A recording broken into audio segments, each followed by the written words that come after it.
if you want to just give me a thumbs up if you're in the middle of, okay, we're good to go. All right, then welcome everyone. Thank you for joining us for, I think this would be our first ever virtual annual meeting for Darby Creek Valley Association. So I get to see a lot of faces here. Thank you. A number of you, I know a number of you are board members. A number are members or volunteers, and we welcome you. It's great to at least see you in some form or fashion, even if we are not in person. But we have a great program today.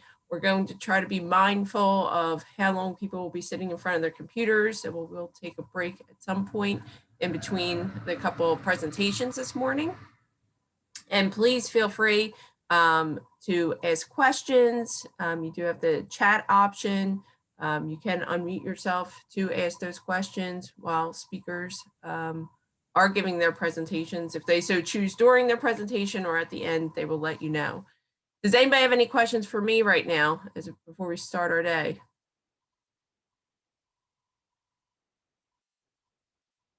And as you can see, my name, I forgot to say it right, Jaclyn Rhoads. I am president of Darby Creek Valley Association. I wanted to introduce a couple of people. I don't know if many of you know, but this past year we contracted with Aurora Diesel. Did I pronounce your last name correctly? Okay, just wave. People can see you. Good morning, everybody. And she's been fantastic helping out in managing our database, website, helping with programs, especially education programs, which we'll hear a little bit more about, and you can see in our wonderful annual report. I want to say thank you to our board members, Jerry Craig, Kate Doms, and then of course, Sue Miller and Aurora in helping to put that together. I think it looks wonderful. Sue, oh, there you go. If you want to say hello to everyone. Hello, everyone. I'm so happy that everyone was able to make it on a Saturday morning. Luckily, it's a little frigid out, so it isn't tempting to go outside, even though it looks very sunny. Also, we have Jolie Jacobs, who's an intern for us this year. Jolie interned with us for a short summer appointment. I guess it was like a year ago. I don't know. Time just seems to blend. Do you want to say hi, Jolie? Yeah, hi. Good morning, everyone. And with that, let's officially start. Aurora, are you able to share a flag? Going back to our tradition of doing our pledge.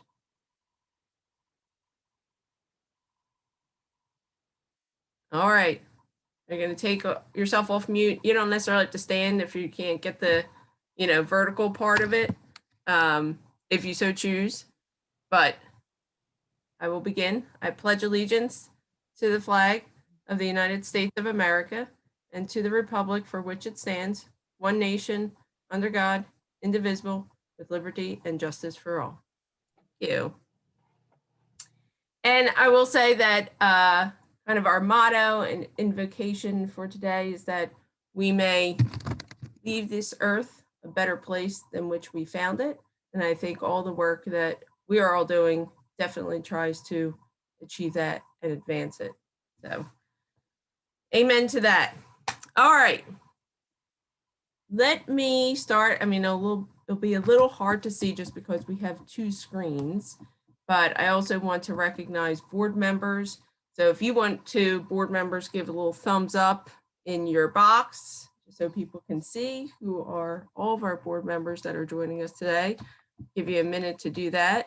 Well, yes, I saw Carl, he gave the actual thumbs up versus the virtual thumbs up. So we do, it's actually under reactions. See, there's my thumbs up. There we go. Thank you, everyone.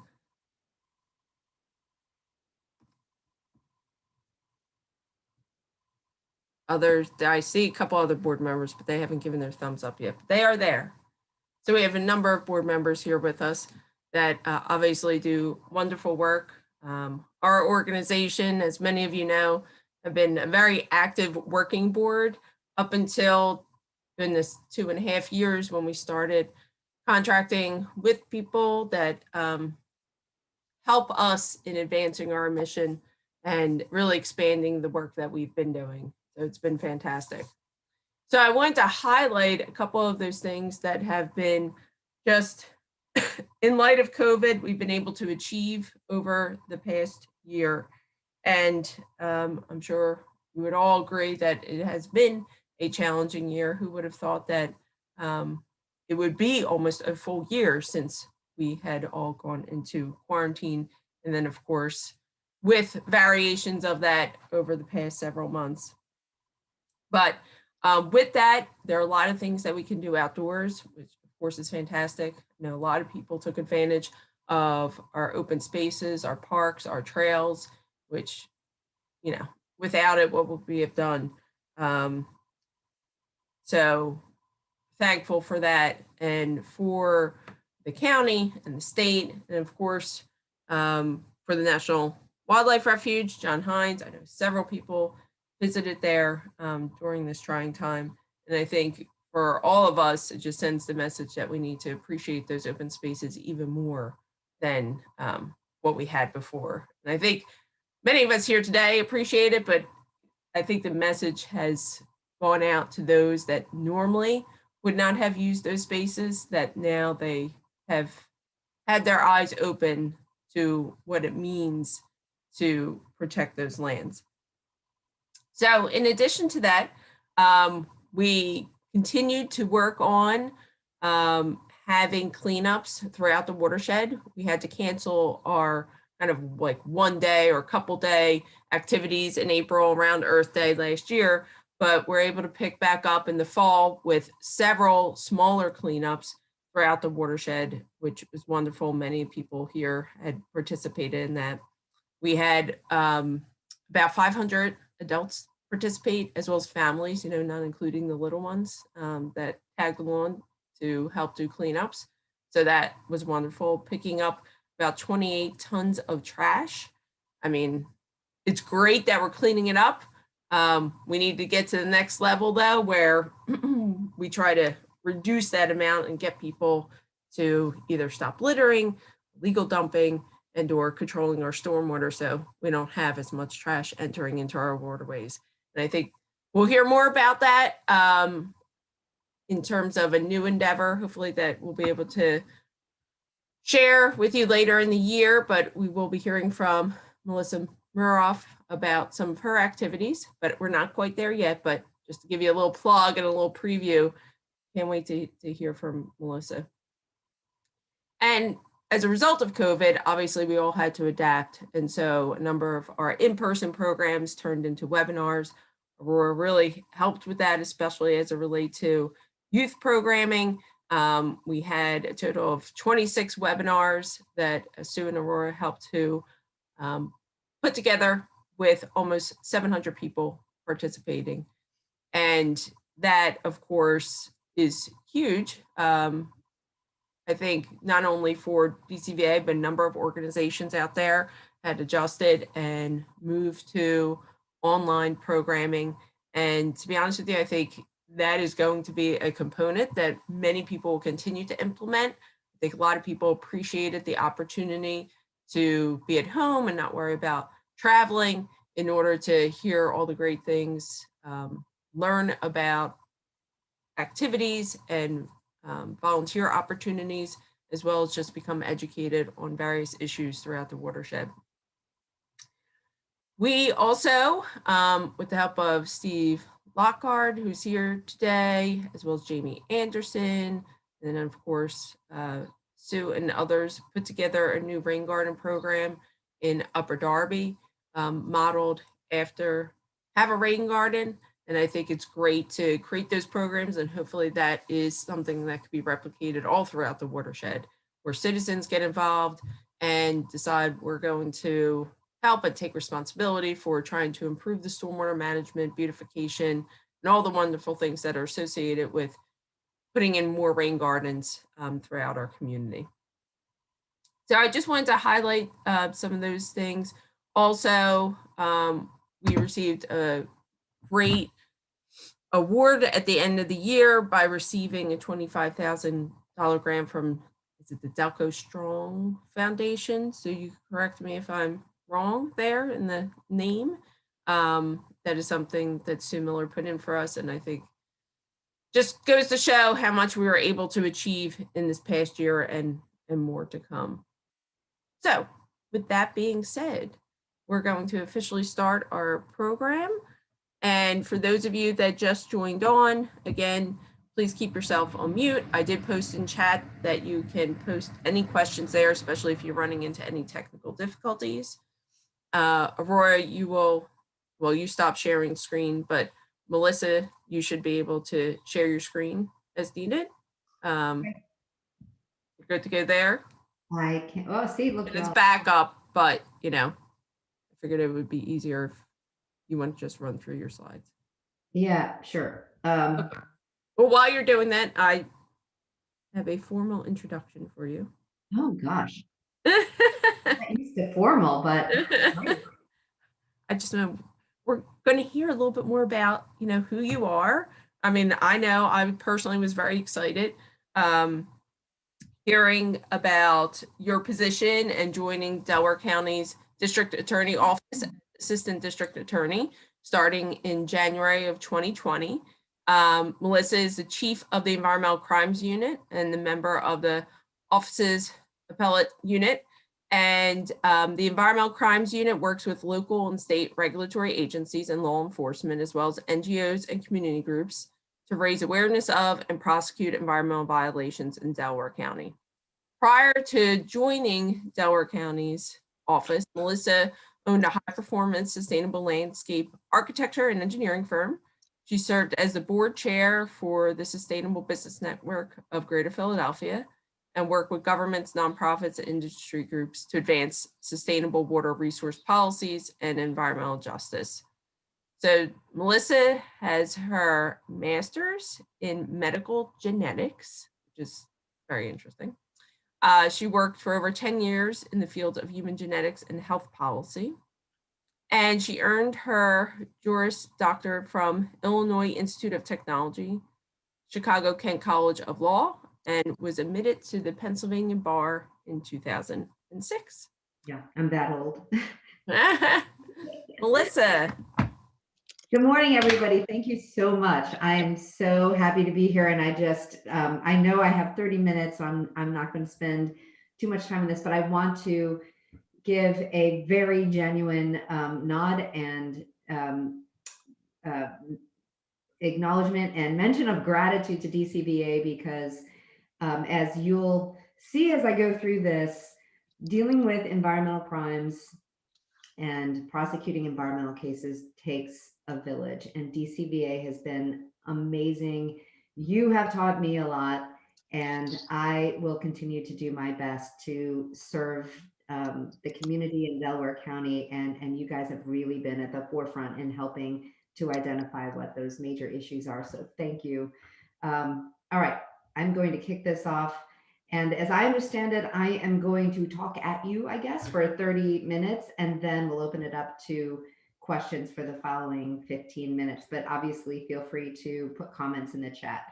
So this first slide is a bit of a roadmap. I want to introduce why we have an environmental crimes unit in the first place, talk a little bit about what our jurisdiction is, what it is we actually can prosecute in the district attorney's office, the enforcement process.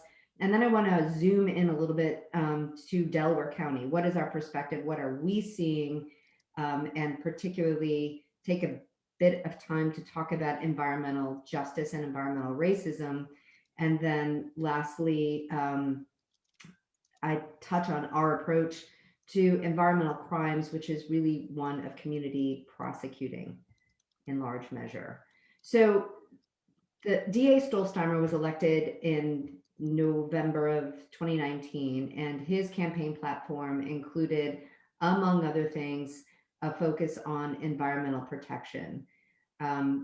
when he was elected, the Environmental Crimes Unit, he started in January 2020, and that's when the Environmental Crimes Unit was launched.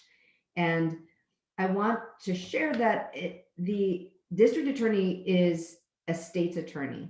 So just like, for example, the attorney general is a state's attorney. So one of the drivers for an environmental crimes unit really stemmed in part from conversations between Attorney General Josh Shapiro and then candidate Jack Stolzheimer about the need for a focus on environmental crimes at the county level. Because interestingly, the Attorney General's office, which many of you may know this, but the Attorney General's office does not have original jurisdiction over environmental crimes. So what that means is the Attorney General cannot open an investigation or impanel a grand jury to address allegations of an environmental crime unless that case is first referred to it by either a district attorney, a regulatory agency like the Pennsylvania Department of Environmental Protection, or even a county solicitor for that matter. The case has to be referred to the AG's office. And as I understand it, referrals to the AG's office for environmental crimes was kind of diminishing.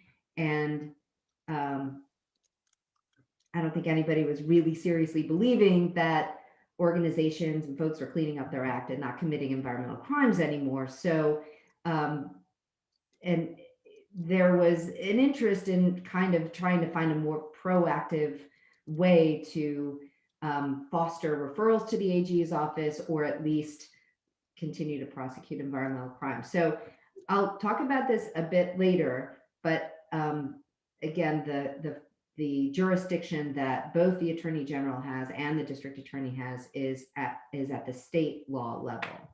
So as I mentioned, nobody seriously believed that the actual committing of environmental crimes was on the decrease. And just to kind of underscore that point, I wanted to give you sort of a perspective on the prevalence of environmental crimes. And I get that these statistics are old. I really couldn't find more current ones, but in any case, just looking at organizations, so that's obviously corporations, but it can be unions, trusts, nonprofits for that matter, partnerships. Among organizations, environmental crimes in 2015 constituted the most common type of federal crime. So these are not fringe occurrences. And as this slide identifies, the most common among those federal environmental crimes was water related, but you can see the rest of the breakout. None of this slide comes as a surprise to any of you, I'm sure, but I wanted to point out the challenges associated with prosecuting and even identifying an environmental crime versus more typical street crimes. Environmental crimes have much more in common with white collar crimes. Another unique challenge, well, somewhat unique challenge, is that enforcement of environmental crimes relies a lot on corporate self-reporting.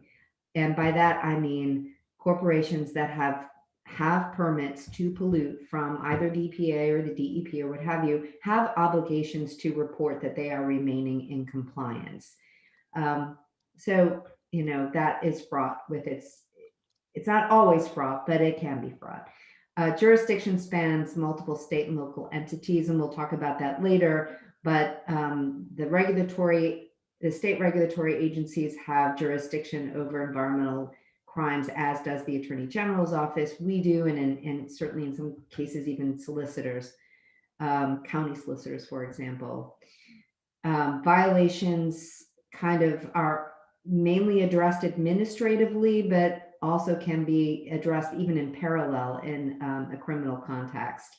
Evidence is often hard to find. We'll talk about that later.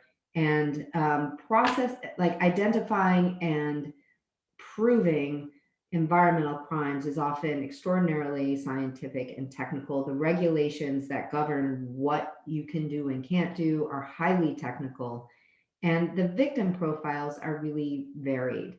And I know that you all know this even more so than I do, but victims can be entire communities. They can be the unborn. And most of the environmental statutes, or a lot of the environmental statutes, identify the victim as the planet.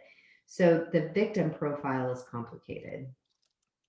And this is not unique to, obviously, environmental crimes, but a district attorney's office has prosecutorial discretion. So I just wanted to kind of provide a very general context of the characteristics that get weighed in the DA's office before it determines whether or not it's going to proceed on an environmental case.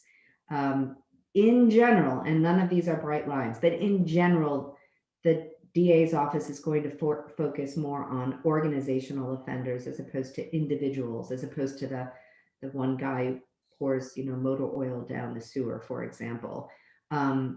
Culpability that's probably an obvious point that we would be weighing. The impact of the damage, the degree or the magnitude of the danger to the public are significant factors. Obviously, the interest of the victims, whether the perpetrator or alleged perpetrator is kind of a repeat offender and has a pattern of polluting as part of their business practice is obviously very relevant.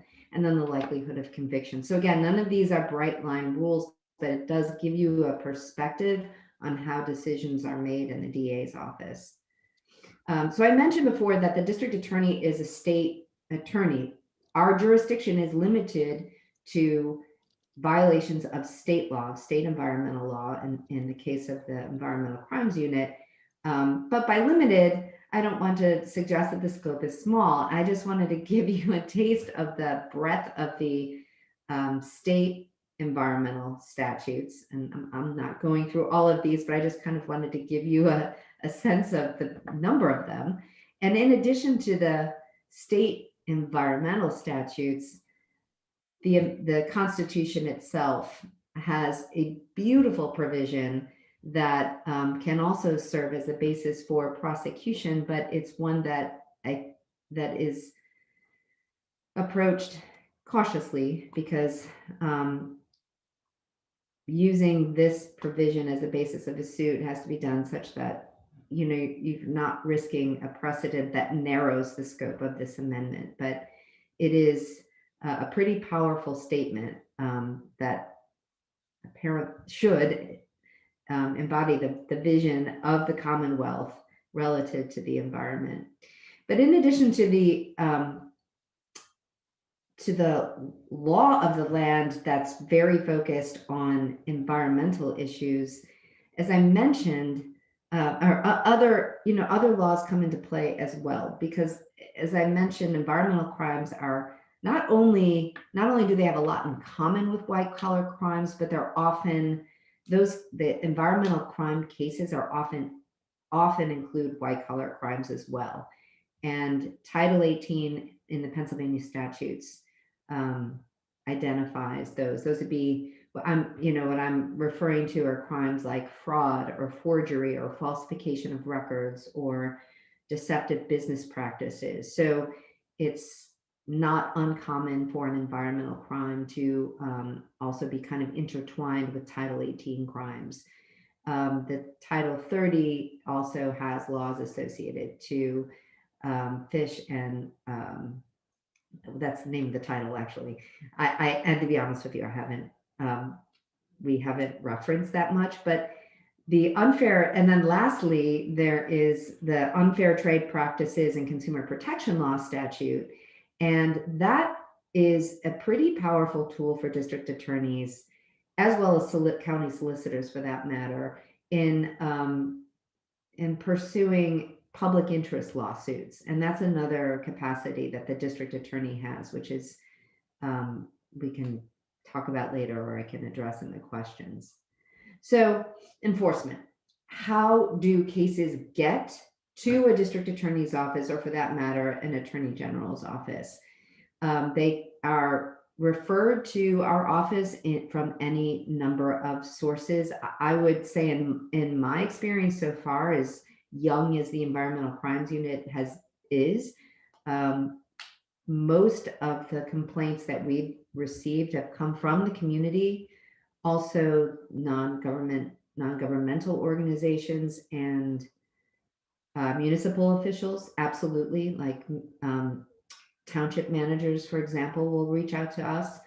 And then also the Department of Emergency Services. They've been fantastic. So far, that's been the most common source of referrals into the DA's office. Historically, though, because again, our unit's only a year old, and I should also add that Delaware County is the only district attorney's office, and district attorneys operate at the county level. It's the only district attorney's office in Pennsylvania that has an environmental crimes unit, which isn't to say that other DA's offices don't prosecute environmental crimes, but they don't have a designated focus for environmental crimes. So we are unique that way. In fact, it's really not that common across the United States to have a DA's office with an environmental crimes section of some sort. So in any case, historically, before we existed, the way that environmental offenses got processed or resolved was largely, it's largely at the administrative level. So, and that's still true today. Most environmental offenses are processed in a civil capacity by the regulatory agencies in an administrative process where there are fines, notices of violations, a consent order, and the violation is resolved in that way. Only when the administrative process is not resolving the problem do those cases typically get referred to, historically they've been referred to the Attorney General's office for criminal prosecution. So kind of this slide sort of reiterates what I just identified, that the regulatory agencies tend to process environmental violations from an administrative perspective. And if that doesn't work, those cases can be referred for criminal prosecution. So, as in our office, we're thinking, well, what's really missing here? You've got potentially Delaware County-based environmental offenses, violations being addressed completely by state entities, whether it's a state regulatory agency or the state attorney general, but there's no Delaware County-based law enforcement entity that's engaged. And that's the really kind of interesting part of being in this space. The Delaware County District Attorney's Office has the capacity to more proactively try to identify where environmental crimes are happening, and and we have the capacity to develop deeper relationships with the municipalities, with the nonprofit community in Delaware County, et cetera, where the state entities are just spread too thin to be able to do that consistently. So in that capacity, we can complement and augment the resources that already exist at the state level.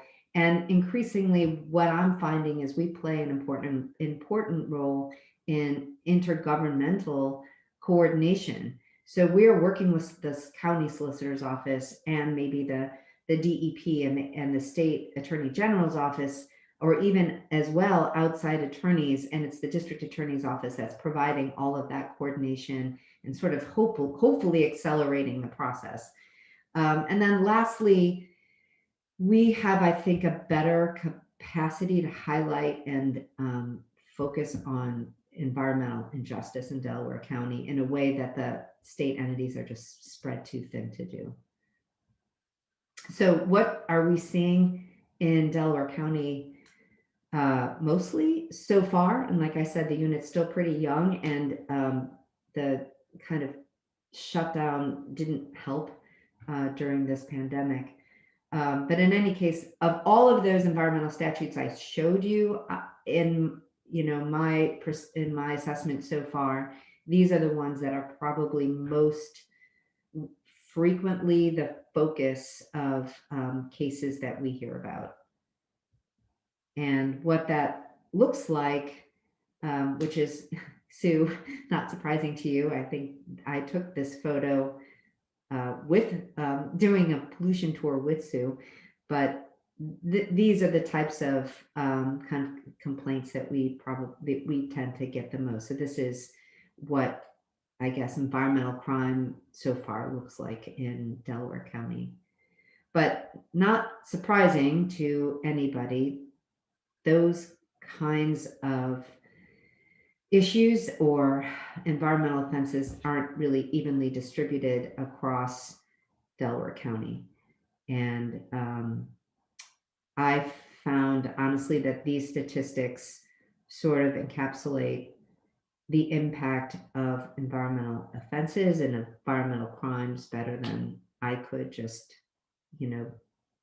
recounting what we see. But from a more macroscopic view from across the US, these statistics kind of drive home the point. I don't need to read each one of these, but they drive home the point that environmental crimes, and I don't even want to just limit it to environmental crimes because all pollution isn't illegal, right?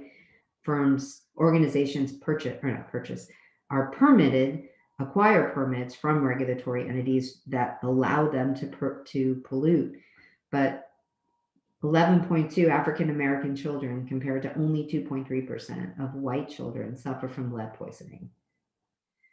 And the last statistic kind of just blows my mind, although it shouldn't, that 56% more of African Americans suffer from pollution relative, to their consumption, whereas white people are exposed to 17% less pollution than their consumption generates. So with that as context, I wanted to acknowledge gratefully that both, as I'm sure that both the Department of Environmental Protection and the federal EPA incorporate environmental justice in their policy making and their approaches generally. So the DEP, this is the DEP's definition of environmental justice areas, taking into account individuals living below the poverty line, as well as the percentage of individuals of color. And using that definition, or with that definition, recognizing that definition, what you see here is a map of Delaware County, and the pink reflects the environmental justice areas according to that DEP definition. So zooming in a little bit, zooming into just this area along the Delaware River, where there is a pretty high intensity of polluting industries. For just looking at that zone, I then took a look at the EPA's, the federal EPA's in environmental justice index for that zone that I just showed you along the river. And the EPA's environmental justice index takes into account a different, it's kind of based on a different algorithm that balances both pollution parameters or pollution factors like various air toxic assessments, particulate matter, ozone, lead, traffic, proximity to Superfund sites and hazardous waste facilities, and they correlate that, the proximity to these environmental factors, to attributes in the community, such as the percentage of people of color, the percentage of people with a certain level of education, the percentage of children and senior citizens and English or non-English speakers, etc. So a whole demographic profile. And from and they use those all of those sets of parameters to develop an index. So what you see here is for all of these environmental parameters, correlating to that Delaware River area that I showed you, how can I put this? Sorry, I'm not articulating this well. In that zone, the population is at the top, is at the 89th percentile for example, particulate matter. So the high numbers in this case are bad. That means compared to everywhere else in the state, if you're looking at the state percentile column, everywhere else in the state is either has a, for example, particulate matter 2.5 value or threshold that's lower than, that's equal to or lower than that stretch along the Delaware River. So the high numbers in this case are not good. And then if you zoom in even closer and just focus on Chester City, the numbers are even higher. So Chester City is at the top, the 90, within the 90 to 100% percentile for the entire state for all of these pollution parameters. So why does this happen? And that's not surprisingly a complex series of issues. And the reason I raise this is because while the district attorney's office is not a policymaker, we're not legislators, it's still important to understand, to the extent we can, the origin of environmental injustice, and that should help focus us, and it should help kind of frame how we view prosecuting and how we try to uncover more environmental crimes. You know, and I want to be mindful of my time. All right, I think I can speak a little bit to this, but at least another 15 minutes. yeah, so I'm good. Right, so I'm going to spend a little bit of time on this, but a little bit. You know, in the market dynamics are interesting because, well, discriminatory citing is maybe speaks for itself, but I will say that where communities have unequal or perceived less political power, organizations, polluting industries are going to find less resistance if they try to cite their facilities in those communities. Interestingly, citing a facility, for example, on the border of two different jurisdictions is also a strategy that sort of creates impediments for communities who want to oppose or challenge the citing of that facility there because it's straddling two different jurisdictions. That's another citing strategy that polluting industries have used in the past. The market dynamics are interesting. You know, both businesses are going to be looking for less expensive real estate to site their facility potentially. And so they're going to be drawn to communities where that are lower, where the real estate's lower in cost and therefore may include a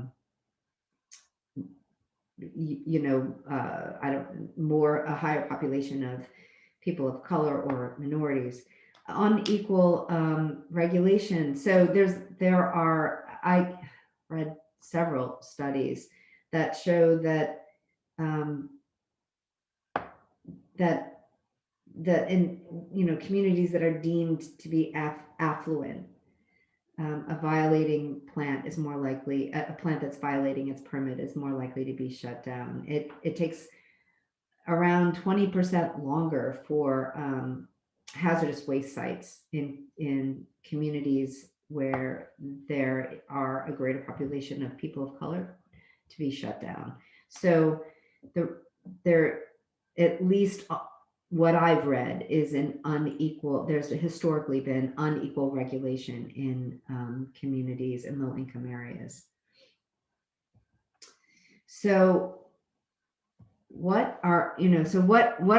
is the Environmental Crimes Unit? What is our team? What are we trying to achieve? But I didn't tell you at the top of this presentation is that the Environmental Crimes Unit is me.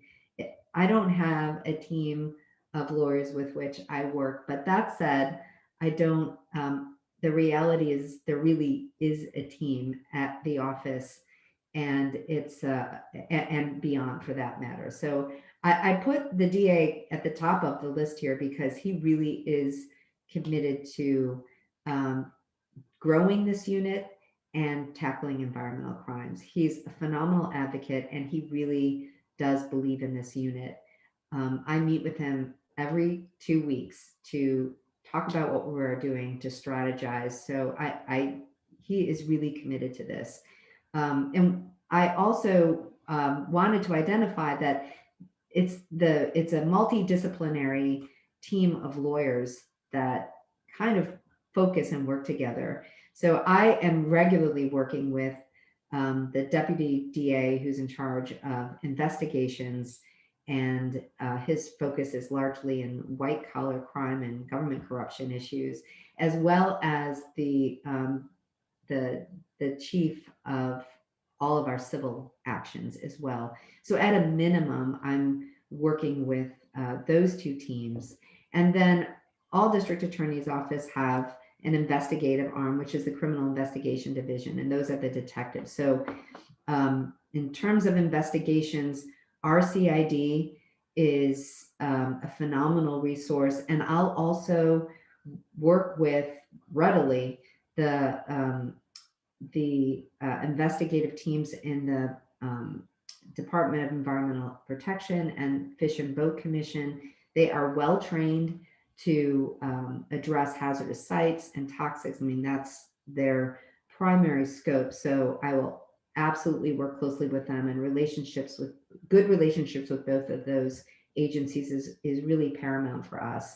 And then I'm in regular contact with the AG's office for large cases that might exceed our capacity. If that were to happen, we can refer the case to the Office of the Attorney General's office, which has phenomenal special agents as well to do investigations, and we would work collaboratively with the AG's office.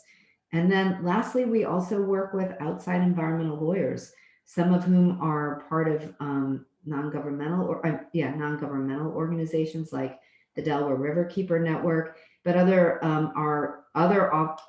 are private firms who do environmental law. So while on the one hand, having one person environmental crimes unit is a little bit misleading, because the breadth of resources is actually pretty phenomenal. And it's just been a really fabulous opportunity to work with all of these people.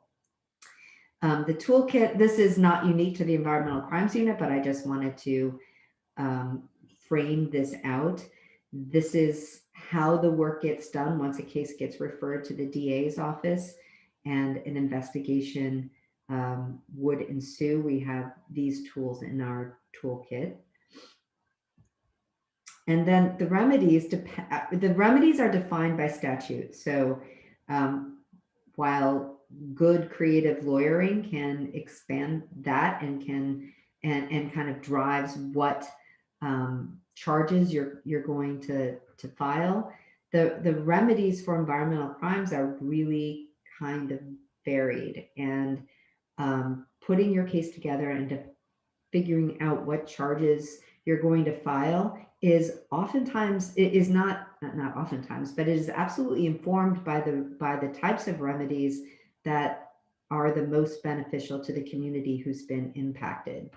For example, a lot of the statutes, the remedies and a lot of the statutes are fines that go into a state like environmental fund, which is fine and good, but that may not be the best remedy for an individual community that's been impacted. So how cases get charged is really informed by the remedies that are going to be the most beneficial given the crime.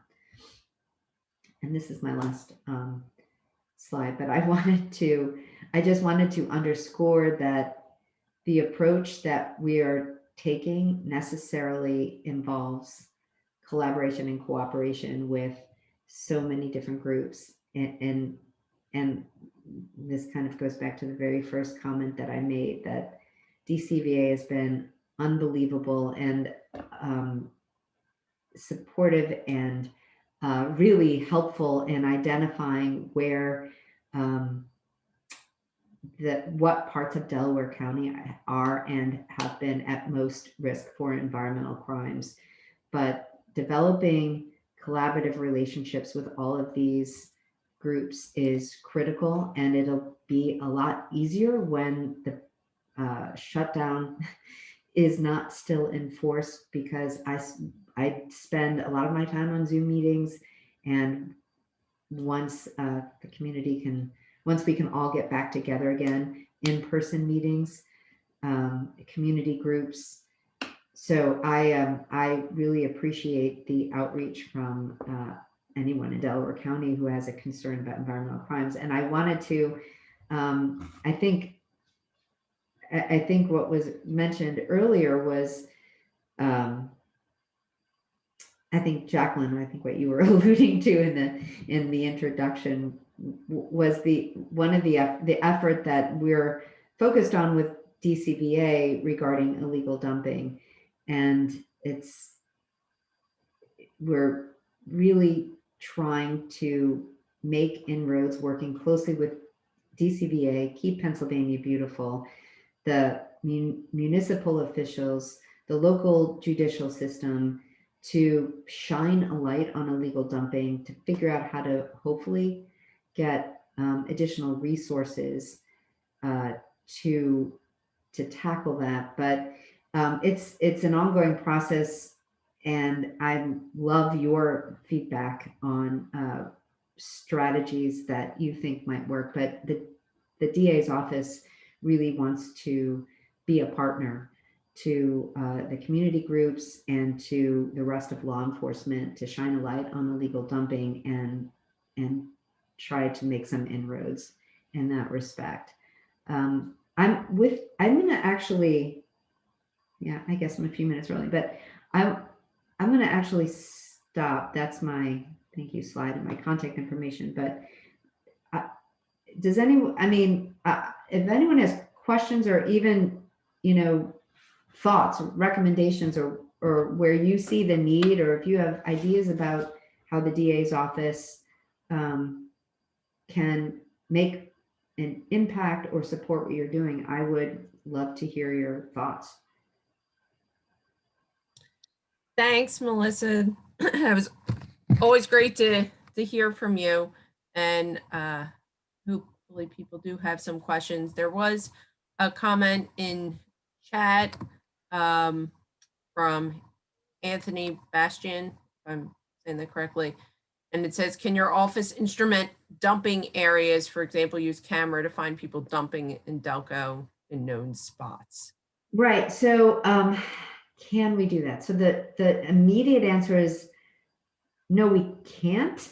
Not right at the, that's not part of the immediate toolkit. But one of the many conversations that we've had with Keep Pennsylvania Beautiful and DCVA is how, as a team, we can elicit more funding for cameras like that. Now, certainly, as I think a lot of you may know, that Keep Pennsylvania Beautiful has a grant program in place already that will provide cameras, which are great for some facilities that are not high traffic, or some locations that are not high traffic locations, because they're motion triggered cameras. But I think, the DA's office does have the capacity to file for grants to fund law enforcement programs. For example, there's a gun, there's a program in Chester aimed to reduce gun violence, for which the DA's office was able to get a grant. So, that's one of the areas that we're exploring. So that's kind of a long answer. That's not something the DA's office can do out of pocket, but I'm interested in working with the community to look at how we can leverage our office to help bring resources to issues like that.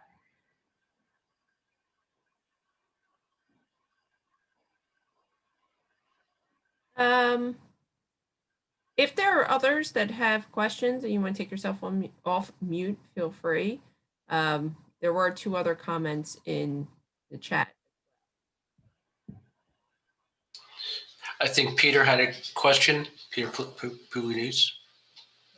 Good. He said, can you provide some practical first call advice for reporting dumping, stream pollution, etc.? Yes. You know, you mean, I think the question refers to if we, like, let's just say I'm living someplace where it looks like I'm suspicious that there's illegal dumping happening, or I know there's illegal dumping happening. Photos are great, and I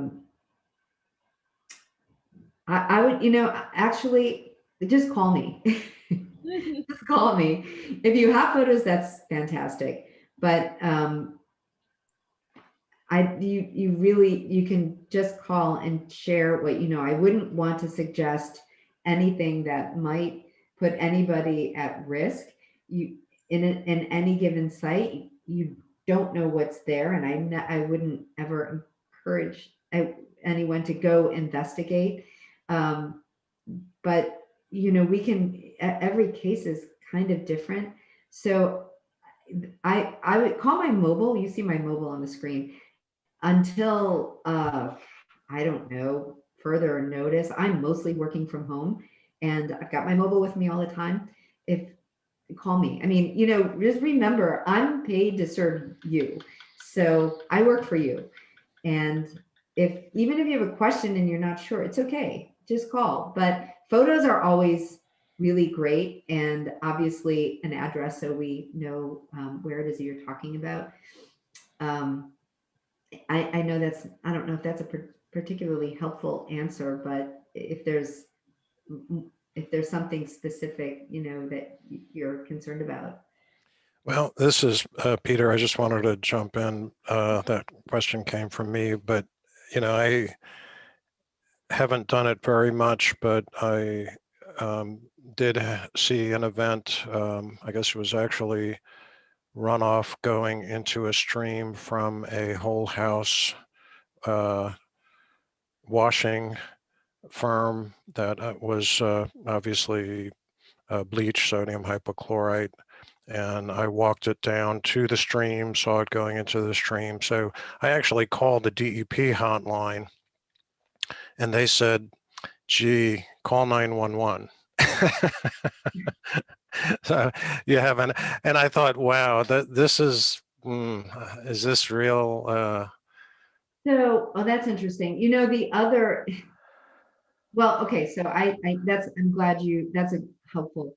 The other agency, if that had happened and you called me, I would probably, not to take away from DEP because they do have jurisdiction over that, but I might have called, my first call might have been Pennsylvania Fish and Boat Commission, because Pennsylvania Fish and Boat Commission has jurisdiction over the waterways of the Commonwealth.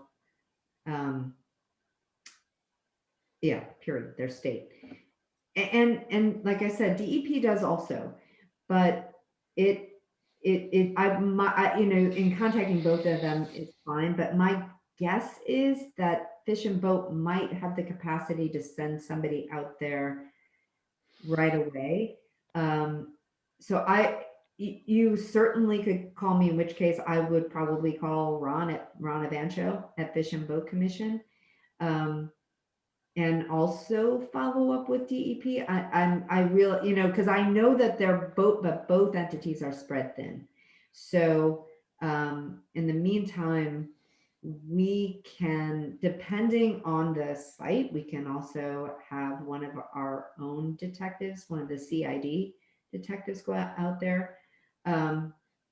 we need to have evidence of it happening. But Fish and Boat has the capacity then to do the kinds of lab testing for the water to demonstrate what's happening. They can look at the impact on the fish and like water wildlife as well. So I would absolutely loop them in as well. Is it something that's ongoing as far as you know? No, that was just a short-term event. And I actually did call 911 and they rolled fire trucks. I couldn't stick around to see what happened. I told them, where the washing was occurring and where it was going into the creek. But I think that's an appropriate answer for a major obvious release, because I do think, well, DEP said they do have some training with regard to that, and they can call out hazmat team. In other words, if it's active major, this was something that I had a lot of trepidation making the call, because I knew they were going to find it hard to assess. So, sodium hypochlorite going into the creek may or may, at that level, may or may not kill fish, right? We all know, it's going to take some careful assessment. I didn't think the fire departments would have the patience to do that. They might be able to go out and tell them to cease and desist. I don't know. So, and as far as you know, that's not something that could be recurring now and again as part of their business practice. Oh, I think it undoubtedly occurs now and then with, Maybe offline if you want, like if you can provide me more information, then okay. It's something that I would I have pretty regular conversations with Fish and Boat. Okay. All right. Thank you. I would want to touch base with them, ask them what they know about that site historically, and what you're telling me allows us to maybe, because like you said, catch, and Sue, you've told me a million times, it's one thing to know, I know this is I know this crime is happening, and I even think I might know who's doing it. I've heard this a lot from like township managers. I know there's illegal dumping and I have a pretty good idea who's doing it. It's a whole different story to be able to catch the crime actually happening, and so that you have a chance of prosecuting it. And that's a whole, which is why the cameras are so helpful. But at least what you're telling me gives us a focus for kind of monitoring if we can do something like that. Melissa, I have a question. Yes. It's Ken Hemphill with the Whetstone Coalition. I'm presenting later, and I was going to just touch on this briefly, but I wonder if your office has any proactive ability. Like there's a 6-acre dump, unpermitted, historically abandoned dump on the premises of Don Guinella, which the Whetstone Coalition is focused on preserving as a park. That dump has really not been thoroughly tested, and it is no doubt discharging something. Some chemicals are present as reported by the developer, but he has a real interest in not presenting or not revealing, everything that's in that dump, because he wants to get his development approved. And he's not proposing any development for those 6 acres. He's leaving it abandoned, and he's going to cap it with a geotextile. But as Darren LeBrake presented in one of the meetings, that dump is no doubt discharging its effluent into a receiving stream just about 20 feet from the northern boundary of the dump. So I'm wondering if your office has any authority to say, like, we need an independent agency to come in and test this dump thoroughly to make sure that there's nothing in there that would cause a potential hazard for people downstream or for any theoretical houses that ever got built there. So has anyone reached out to DEP on that, or has DEP provided, responded to requests in that capacity? DEP, they haven't been very helpful, and they're swamped, and there's a big backlog. So Huh. the Delaware Riverkeeper Network is working with us, and we've had them reach out to DEP, and we really have had no joy. That's not good. Oh, right. You are working with Delaware River Network.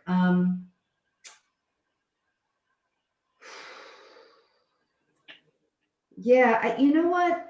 I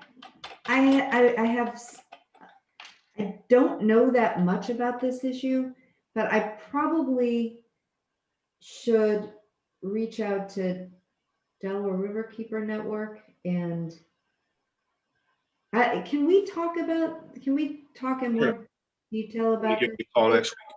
Sorry? Should I give you a call next week on your cell?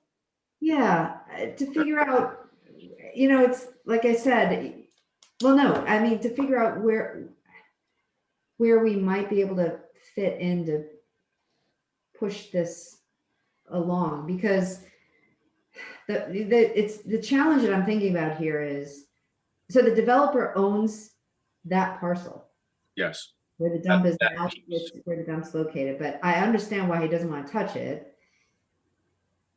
So the question would be, okay, I see. So we don't know who the original, well, whatever. We don't know who the original perpetrator is, right? There's no way. to know Melissa, that. this is, Well, the Diocese of Philadelphia is the original perpetrator. Oh, okay. So anyway, right. Yes, go ahead. no, I was going to say, Melissa, the Archdiocese was the original perpetrator, and they've been dumping back in there since, I believe, the 70s. So I just wanted to answer that for you. Yeah. So now the question is proving that, right? So. And as Darren LeBrake pointed out in his presentation in a meeting before the Concord or for the Marple commissioners, he said that the test wells that they dug were really woefully inadequate to determine whether or not anything hazardous in that site could be a problem. Who dug the test wells? The developer's consultant, I think it was Princeton Hydro. Yeah. So I'm going Sorry? Not sure what that was.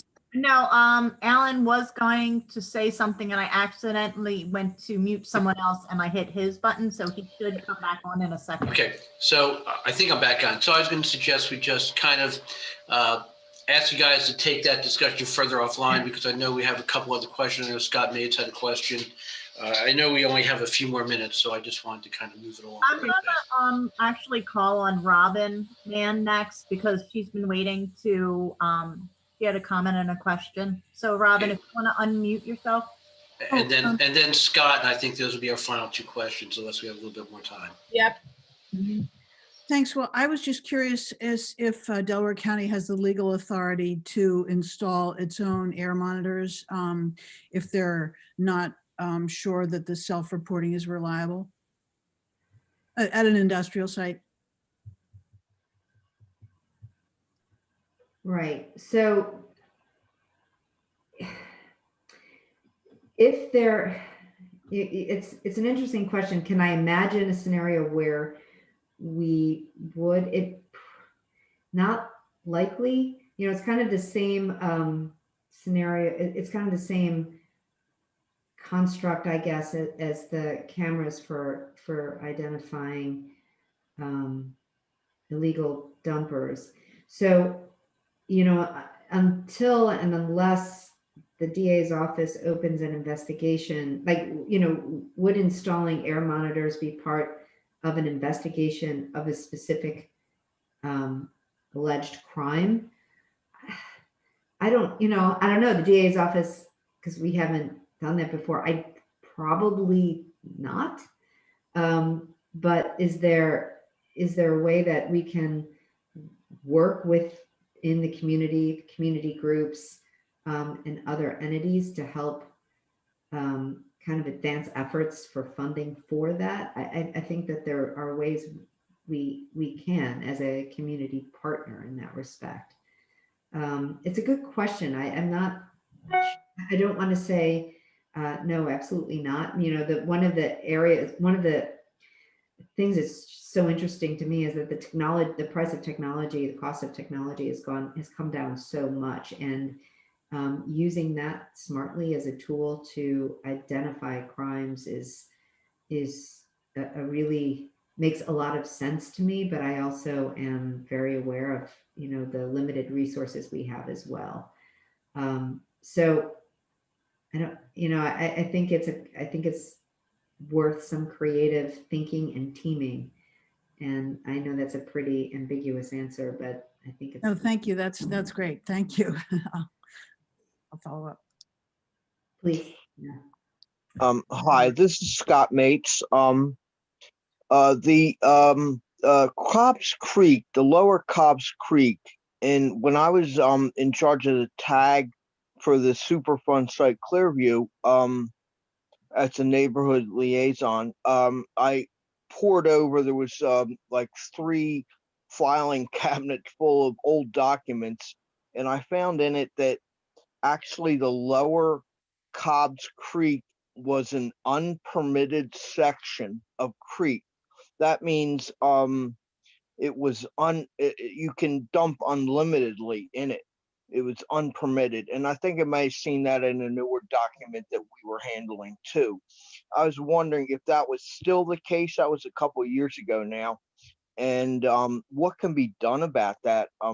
It used to be that I would suppose sewage, or, you know, there were factories and stuff down there. But it may still have that status now. What can be done about that? Can it be looked into? The honest answer is I don't know what its status is.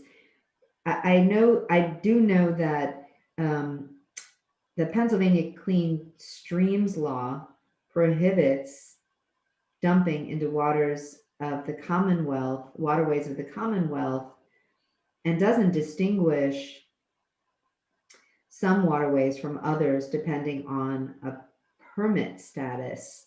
So all the waterways, even groundwater, which is kind of unique to Pennsylvania, all waterways are protected under that law. So I can't give you an answer except that I would like to learn more about what you're describing so that maybe I could give you a better answer. Yeah. Now those documents stretched from the 70s up until the 2000 or so, and then we had some newer stuff. Yeah. But it didn't surprise me at all that was the status of the Cobbs, because it's a bi-county stream. It's on both sides. It was where Clearview was located, right on the border. It is traditionally where Delaware County and Philadelphia County both would push things and do things because of the bi-county nature there. It's like kind of the edge of the frontier or something like that. And it was actually the lowest portion of the city down there. So it's not a surprise at all. But it may still be in effect. I haven't heard of anywhere where it was repealed. And actually the whole creek down there has suffered for many. I was the caretaker of the Bluebell Tavern at Woodland Avenue, and they called that can I say this? The ass of the park, the Fairmount Park system. It was known as before because it was the very bottom. And then you went even further down the Cobbs, and it's just a forgotten area. And it stretches all the way back to actually the Civil War. But I won't get into that because I could get into that very deep. So it's not a surprise that was the case, and it very well may be somehow, or maybe that's been changed. And we all know that there's laws on the books now, but it did apparently supersede some of those laws for a while anyway, if not now.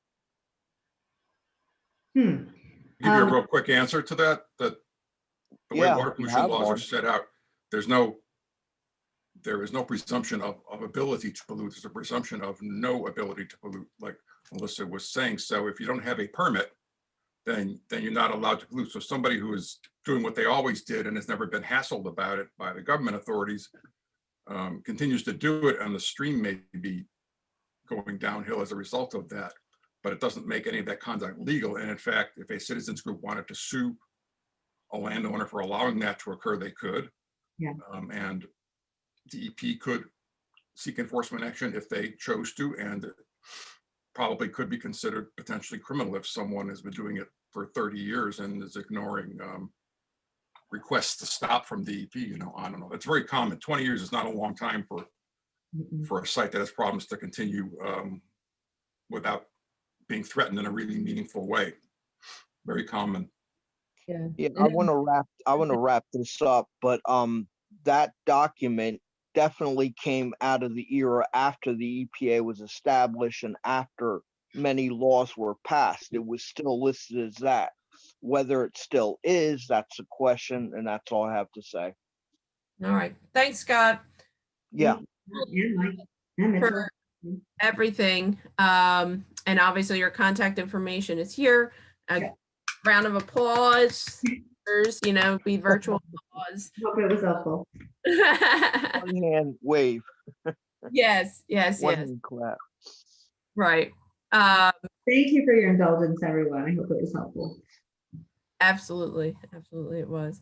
So we have scheduled a break. We're going to start back up at 10:30 if people want to walk away, or obviously you're more than welcome to stay on here and chat, but that is entirely up to you. But we have 10 minutes. Yeah, Melissa, have you prosecuted anyone yet? Has the Environmental Crimes Unit prosecuted anyone to date? We have a couple of cases that we're looking at, but not fully developed. We've had some that we've just never have gone to prosecution. They were resolved. We got involved and they were subsequently resolved before there was any need for prosecution. And then there were several that we're looking at, but no, not yet. Well, in a way you did, because if they gave in to you, in a certain sense, you won the case. Sorry, I couldn't quite catch that. I'm saying in a certain sense, you did prosecute them because they changed their habits because of the threat of prosecution. So in a way, you won the case. All right, I'll take By that. making them change, That's a fair way to look at it. Yeah, right. Oh, I mean, that's one of the challenges, honestly, and this is why I really appreciate the invitation to talk. But one of the challenges that I'm still pretty sure most people in Delaware County and even a lot of community groups, and for that matter, probably other departments within county government, don't know that there's an environmental crimes unit. So that's one challenge. I think another challenge is that I don't know, you probably can speak to this better than I can, but the sense that I have, even in the short time I've been there, is that folks are just used to nothing changing and don't even bother calling the DEP hotline anymore. And there's just kind of this sense of resignation. And it's taken us a while to kind of develop even sort of an infrastructure and relationships and trust, even within emergency services and DEP and Fish and Boat, to develop the collaborations with the different community groups where we could start to carve out where this office's role can be most beneficial, so that we can start to uncover these environmental crimes rather than just waiting for somebody to call our office. How many people are in there? Me. You're looking at her. One person, one man show, so to speak. I'm a one-man show, but like I said, the reality is that when it comes to doing the work, I work with 2 to 3 other prosecutors. One is in like white collar crimes and investigations.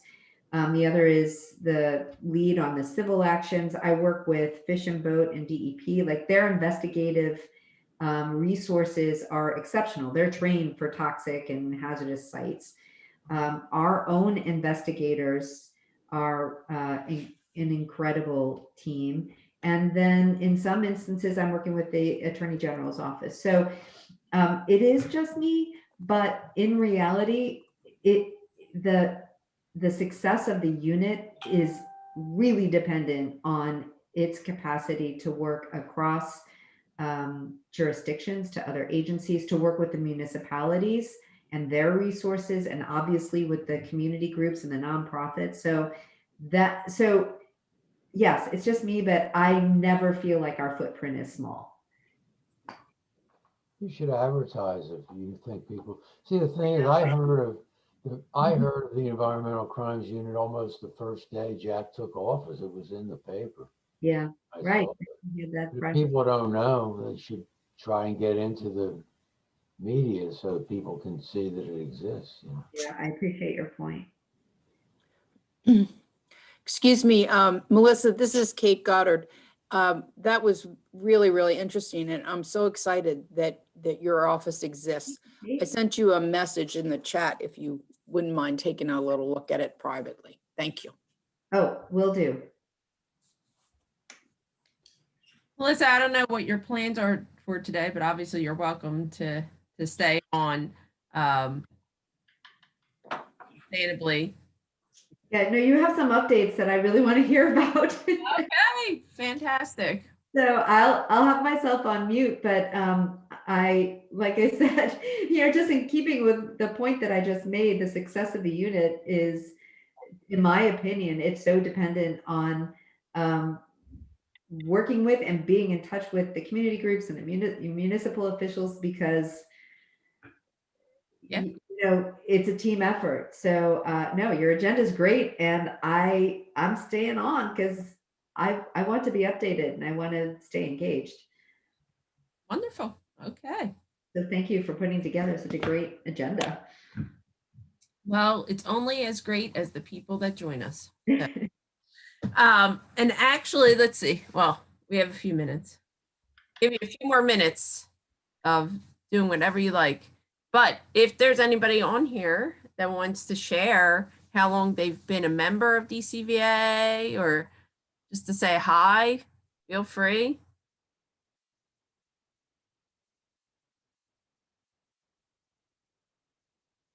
And if you are sharing, remember you're on mute. I think Tom was trying to share.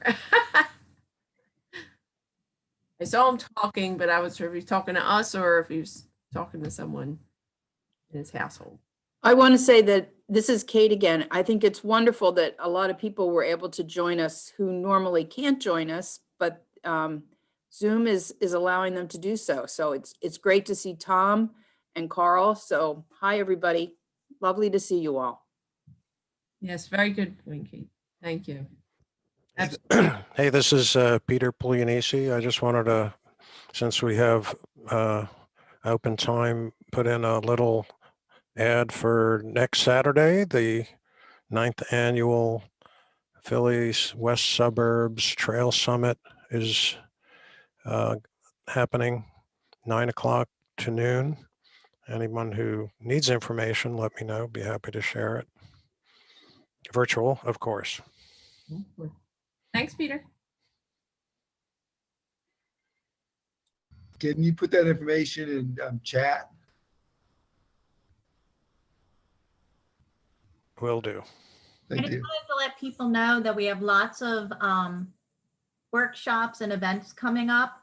If you want to check our website at events, we have a virtual rain garden program that is being put on, and we also have the fireside chat town hall meetings where we're reaching out to the municipalities and the residents, and we want to hear from you what your concerns are, where you feel the environmental issues in your own unique neighborhood. Each municipality will have its own evening. That way we can concentrate on one or two of the communities at a time. And all of those days are listed on our website. Yeah, good point.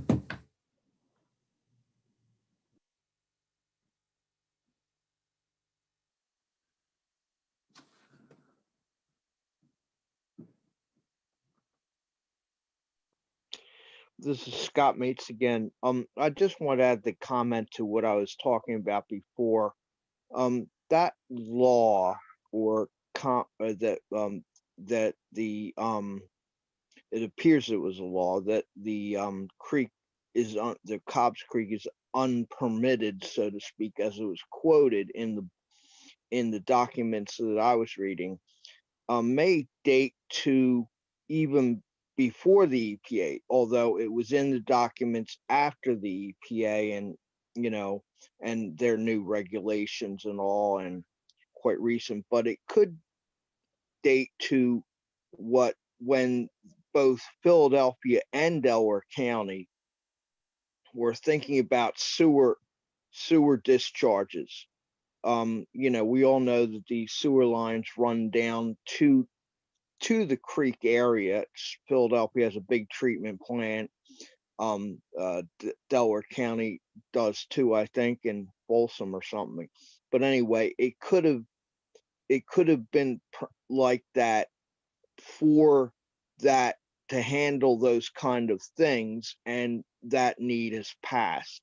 So that may be the origin of a long time thing. So who knows what we'll find if it's still on the books or anything. Okay, thanks, Scott.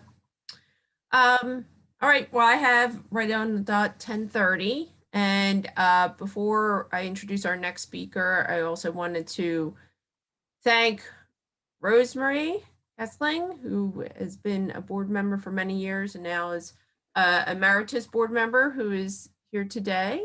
And she has helped a lot for many years in terms of getting information out to members, annual meeting. So Rosemary, thank you. She walked away. I don't know if she can hear me. I just noticed I don't see her in the screen. I'll say it again when she comes back. Also, there she is. Did you hear me, Rosemary? You did? Okay. I know you can hear from distances even if we don't see you on the screen.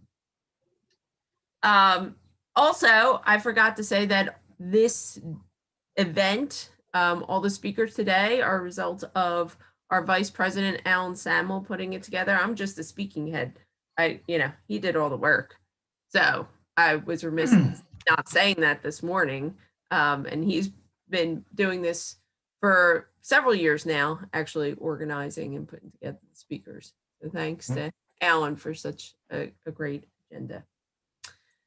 And so with that said, I see Josh has joined us. And so we're going to begin. Just so everyone knows, we should be wrapping up in about 2 hours, not too long. We do have 3 official speakers and then just short updates at the end. And of course, if we get through things faster, we will end sooner.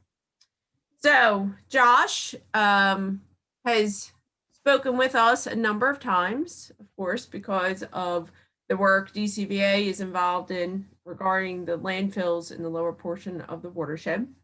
So Josh Barber is a remedial project manager for the U.S. Environmental Protection Agency.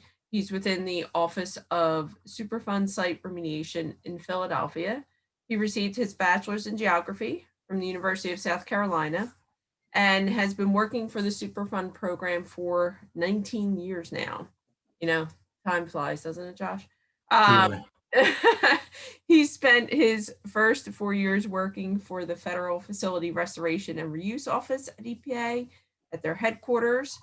And he has been working on both privately owned and federal facility Superfund sites now for the past 15 years. He is currently responsible for the management and oversight of the Lower Darby Creek area and the Havertown, and I forget the acronym, PCP, Superfund site, but I'm sure he'll tell us all about that. And then in addition to his duties as an RPM, he focuses on innovative site characterization, construction management, environmental justice, and community engagement. Josh, I will turn it over. Hey, do you want me, can I share my screen? I know I had sent the presentation, but share it? Okay, all right, You should be able to. all right. So much easier than, advancing the slides for you and Truly, truly. All right, so can you see my presentation now? you're good. All right, cool. So, yeah, so, and do you want me to, Really quick, if you can go on to run, there you go. yes, no problem. So you can see like the regular slide deck, not the background, like the offsite stuff. Okay. Right. So, and I've got about 40 slides. There's a lot of figures and pictures in here. So I can't see any questions. So if, I figured what I could do is kind of go through, there's 3 different parts of Lower Darby, and I can kind of pause at each one and then, and that way we don't have to wait all the way until the end. And then we can finish any other Lower Darby questions up and then talk about Havertown after that. So I think if that works for everybody, I'll get going. As Jaclyn said, my name's Josh. I am the project manager for these 2 sites. And there's a lot to cover, so I'm just going to get right into it. I don't have a lot of far back historical information on these 2 sites. I'm presuming that there's some level of familiarity. If there's not, I'm more than happy to answer those questions now. And we can also provide supplemental information, or there's stuff on the website. And I know that, a lot of folks with DCVA are familiar with the background as well. So there's a lot of different ways to get at that information. So Lower Darby is made up of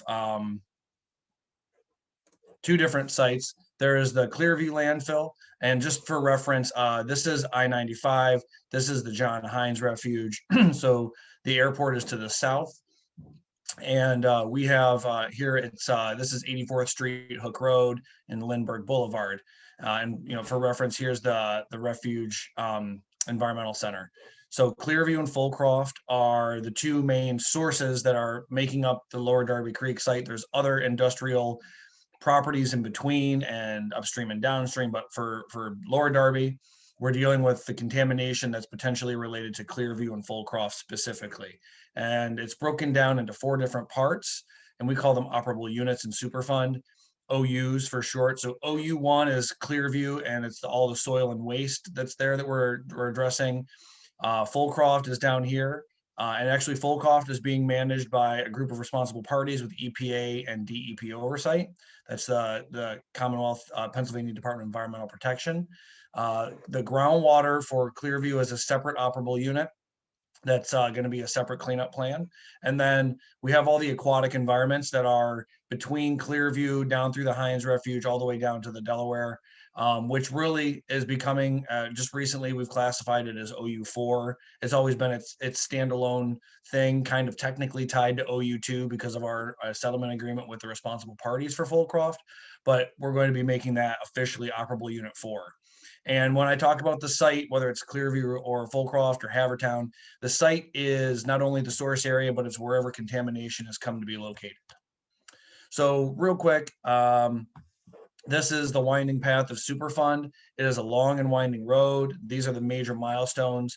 And what I just wanted to show everybody, so, the site was listed back in 2001, and the majority of the site, OUs 2, 3, and 4, all have completed remedial investigations, and we're now in the feasibility studies for all of those.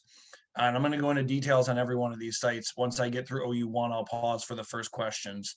After that, we'll move through our proposed cleanup plan, and then selecting the remedy, designing the remedy, and then implementing it. And implementing the cleanup is where we are for OU1, which was the Clearview landfill, soils and waste. And that remediation has been going on since 2017. So it's a long process. Sometimes things can be done quickly in certain areas, but that's kind of where we stand right now. And then we move into basically maintaining the cleanup that we construct or implement, and then eventually, facilitating site reuse and deleting sites off the MPL eventually. That's the penultimate goal at the end of all this. So I'm sorry if my little bar here is kind of blocking. I'll move this over a little bit. Maybe you can't see that, but I can. So OU1 for Clearview has several main parts. I've summarized them here. One is residential yard cleanup, which is by and large done. We've remediated about 200 residential parcels. We have about 10 left to go. COVID did play a part in delaying that work. We expect to get the remaining work done on that this spring into summer at the latest. We're also excavating contaminated soil waste from the city park that's adjacent, basically between the neighborhood and the landfill. And I have a map to kind of show this. We're also building an evapotranspiration cover to cap all of the waste and contaminated soil that's left in place. We are stabilizing and reinforcing the stream banks to prevent erosion and exposure of the landfill contents or contaminated soil. And we also have business relocation that's been completed. Leachate collection and treatment is called for in the Remedial, although that's going to be changing, and I'll touch on that. And then we'll have, like I said, long-term operation and maintenance of the site once the cleanup is completed or kind of built. All right, why am I not skipping here?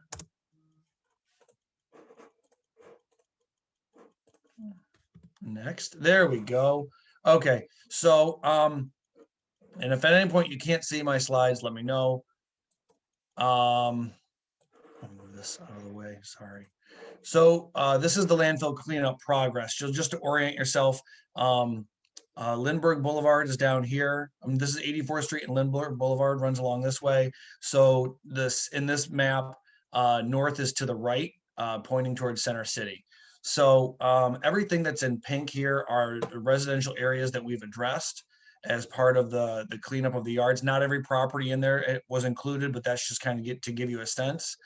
Everything here in green are areas that have been fully restored after remediation. So we've excavated contaminated soil, trash, and we put it up on the landfill where we're basically building the landfill up or out, as it were. This one area here that's in the hashing, this is one area where the ET cover was constructed late in November of last year, but we didn't get to plant the trees. So these will be planted. Right now the site is shut down for winter break, but we are actually remobilizing on Monday, weather pending. And this will be one of the things that we hit before the trees that we plant, which are tree cuttings, wake up in the spring. So by the end of March, we should have this area planted. This area here in gray is where we will continue our work, which is essentially taking material that we're excavating from other areas and placing it here in slopes and providing stability benches so that we can consolidate all the material and then put the ET cover on top. And for those who don't know, the ET cover stands for evapotranspiration, and it's an innovative cap in that it's only soil, but it's a soil that has the right properties that let the soil hold on to precipitation, act as a sponge, prevent or minimize the water from getting into the waste below. And then the trees, which is basically, we're planting trees 7 foot on center over the entire ET cover until those trees use up that water through respiration and or the water in the soil evaporates naturally. And it's meant to kind of replace, it's meant to replace in certain situations, a typical landfill cap with a synthetic liner that's included in there. So we were hoping in this construction season, it's going to start in February. We'll have this area done by the end of 2021. And another big component that we're working on is stabilizing the stream banks here. We've already completed all the stream bank work up here, and we're working our way down. I've got some photos of that. So we want to complete that work this year. And there is a large retaining wall that needs to be built so that we can complete the consolidation and waste placement here in what we call Area A. And that's what we would be doing next year. I don't know why this is so delayed.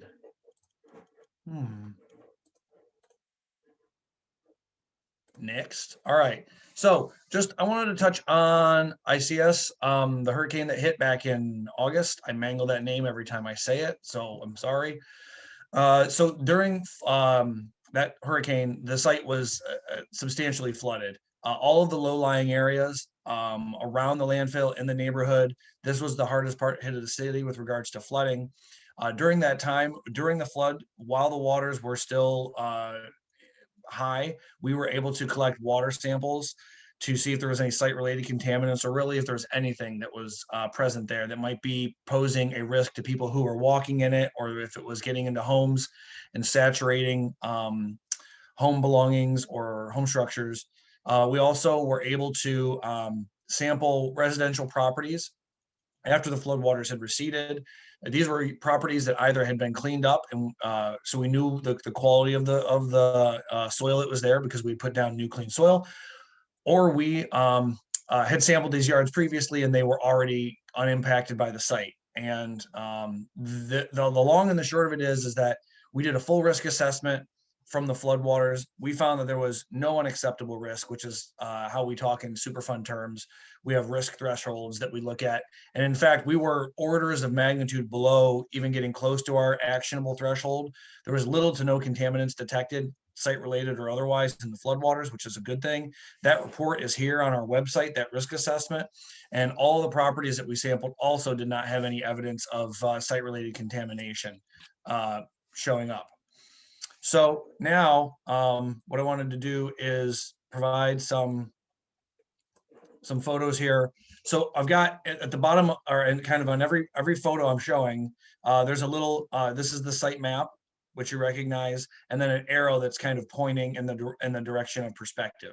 So here we are, this is in the city park, and this is a temporary swale that will eventually be converted into a bioswale. And you can see the evapotranspiration cover that's being placed here on top of the exposed landfill contaminated soils. And we have 3 to 4 benches that are constructed intermittently as you go up the hill to provide stability and also to provide for access.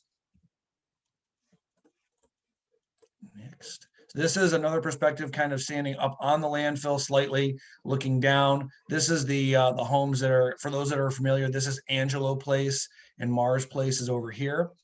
This is an area B where this is another example of this temporary swale we have that is conveying all of our stormwater down into this large basin here.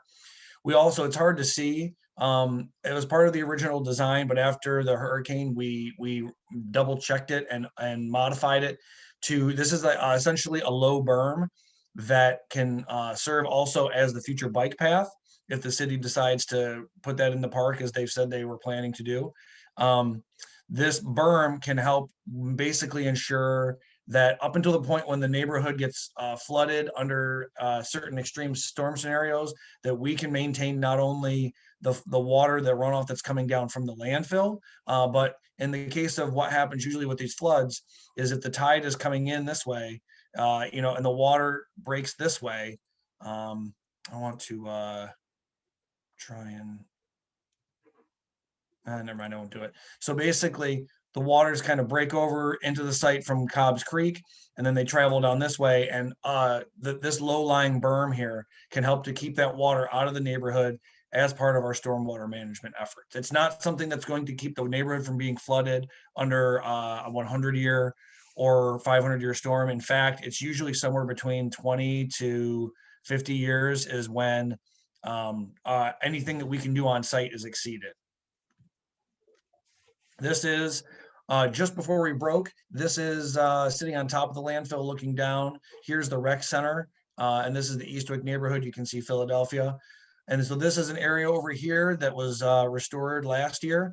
And this is the ET cover that's been constructed and where we are getting ready to install the trees. And these are the trees that we put on the ET cover. This is the same vantage point a few days later.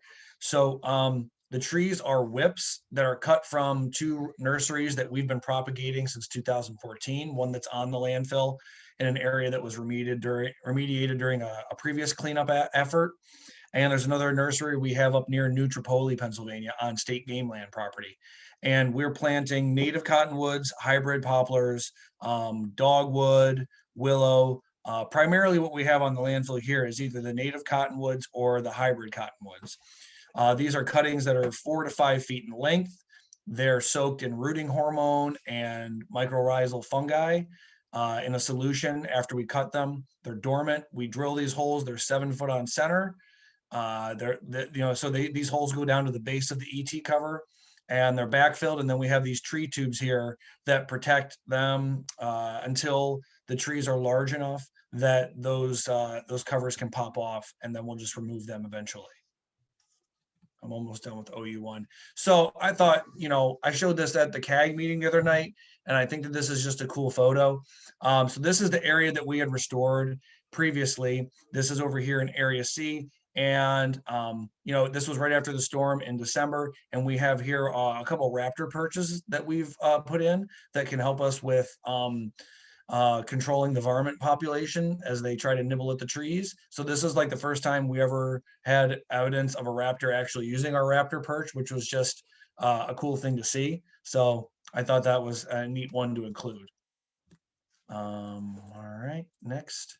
So the other thing I wanted to go over is, so this is our staging area here. And one of the things that the biggest structure we're building along the creek now to stabilize it is where we have creek banks that are pretty much a sheer drop and down from the top of the bank down to the water at low tide is maybe a 10, 15, 20-foot drop. And some of our other features that we've done before won't work here, mud sills and things like that. So we're putting in what's called a log crib wall. And essentially it started at the base. It's these 8 by 16 or 8 by 20 they're basically like Lincoln log cabins without a top on them that are put into the bank after we excavate material, and then those are backfilled with rock, large stone, and then we're going to build them up taller on top. So eventually they'll be 15 feet approximately tall.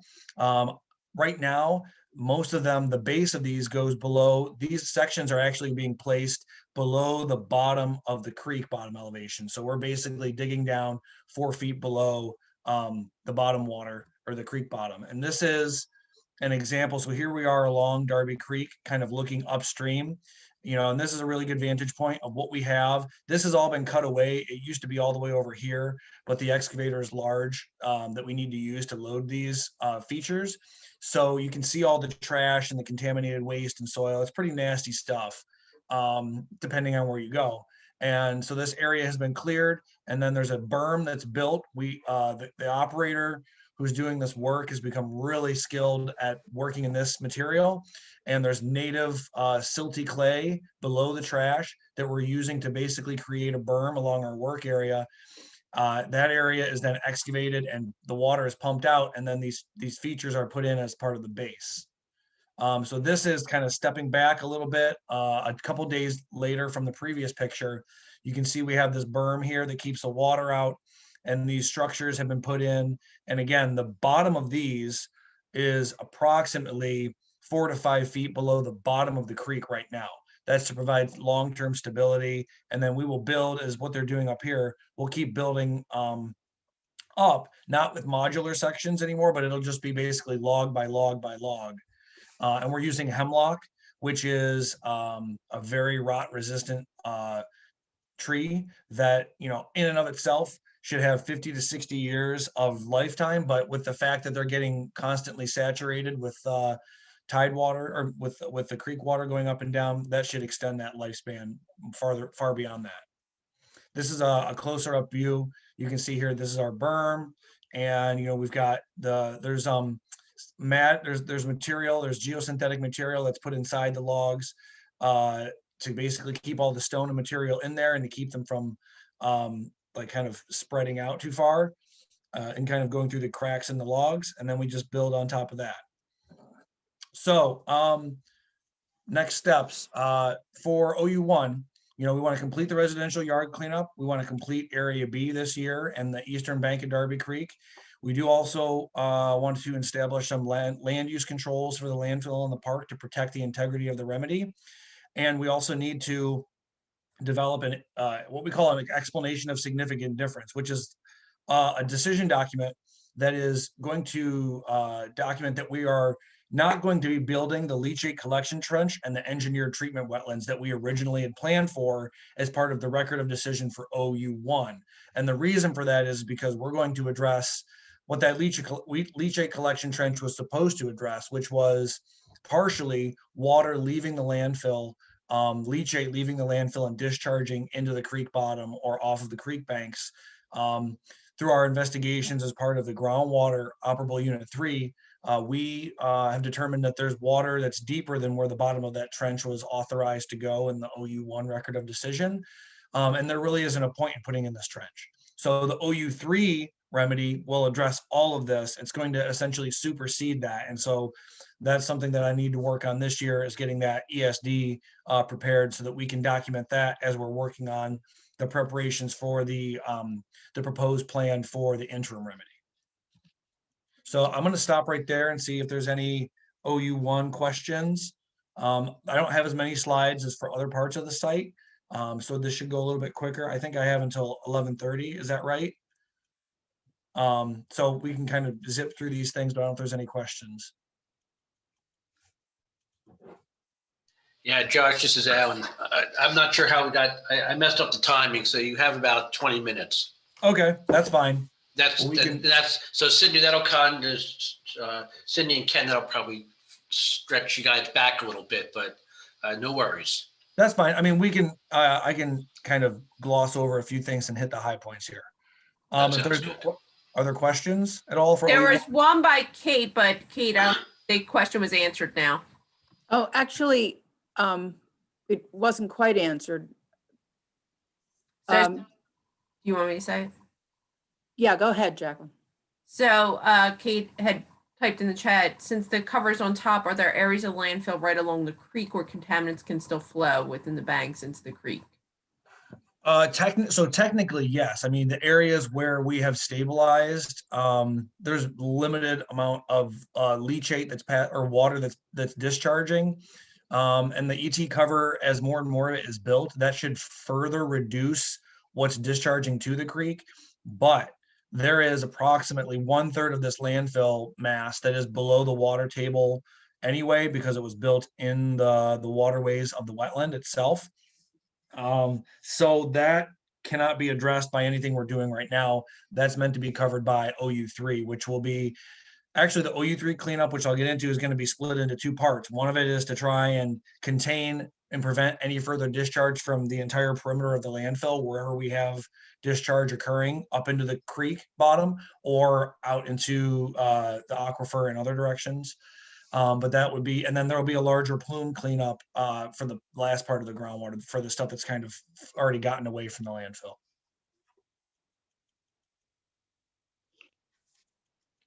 Hi, Josh. This is Scott Mates. It's great to hear that you weren't finding anything during that storm. I correct you for those cribs you're making. In this watershed, there'll be Swedish log cribs, so to speak, for our Swedish log cabin that we're known for. I'm glad that you're not using the leachate collection areas. They kind of always alarmed me, so that you found a better solution. That's really great. Behind the landfill, along the creek there traditionally was a path. I know you're not installing paths, but would you think, because it was a really nice and idyllic spot where you were away from the city and you're against woods in Delaware County on their side of the creek. It's actually where the Darby and the Cobbs meet, that very few people have actually seen. And will there be room to put a path there eventually on top of these cribs or something? So there will be so we have access roads that will basically be in concentric rings all the way up the landfill, wherever our benches are, including along the stream bank. So those in theory can also be having a dual use as a path.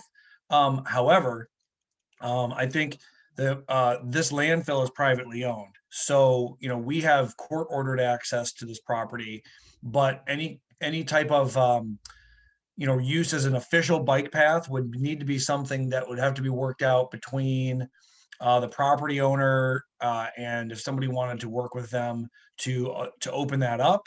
If there's questions that people have about how it could intersect with the remedy, EPA can facilitate those conversations, but we aren't planning. So there will be roads and paths that we use for maintenance.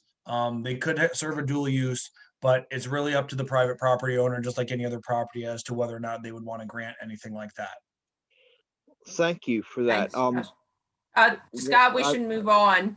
If Yeah. you have additional questions or comments, if you Yeah, can chat, yeah, and then we'll okay. see if we could catch up at the end, so we could cover Thank you. the Havertown. Yeah. And I'm happy to follow up later with questions too. So I want to get to Havertown, but I want to talk real quick. So for Clearview, there's 3 other operable units. I'm not going to take that long to go through the rest. For Clearview OU3, we're in the middle of the feasibility study. I need to get a new contractor on board because our old contract expired. We have treatability studies ongoing, looking at different technologies for injection that can treat the contaminants that we have in groundwater, which primarily our big drivers are 1,4-dioxane, PFAS, and arsenic. I have plume maps for those, but essentially those, and primarily those are all in the aquifer that sits on top of the bedrock. We don't have much in the way of bedrock contamination, but it's a lot of contaminants that are in the coastal plain sediment aquifer. So this is the arsenic plume map. Here's the existing landfill boundary based upon our OU1 cleanup. You can see this, you know, these are lower level concentrations and these are higher level concentrations. This is the 1,4-dioxane plume. You can see that it's much larger. It extends all the way out to Penrose Plaza. Again, this is in the overburden. And then this is the PFAS plume, which is even more extensive. Lower level dispersion in certain areas, but you know, these are the big contaminants that we're trying to deal with. They're the main potential risk drivers. They do also discharge to the creek. We've done testing of the pore water, the interstitial pore space of the water within the sediment. We see site contaminants there. So that's another part that's kind of hard to map. It doesn't go under the creek and go over here at all. It's basically the creek is serving as a boundary. This is an example of these injections that we were testing out. You know, this is you know, the mixing tank, and then we have you know, hydraulic injection of these points to try and fill up the pore spaces in the subsurface with these materials. And this is one of the things where we're using something called plume stop, which is colloidal activated carbon. And the point here is not to look at each one of these. These are all of our different monitoring wells that are meant to monitor the quality of the water after the injection. So this line right here, so what you basically see here is a dip down from pre-injection conditions. We see a drop and then a rebound. So there's something that is positively happening with the PFAS with this material, but the question is, you know, we see this rebound and sometimes it's even higher. So, you know, what the feasibility study will be looking at is this really something that can be applied in this way, or is there a different way to apply this technology? Is it a technology that just isn't going to work for our situation? It's one of the things. So you see promising results, but there's more to be determined as to whether or not it will be really practicable.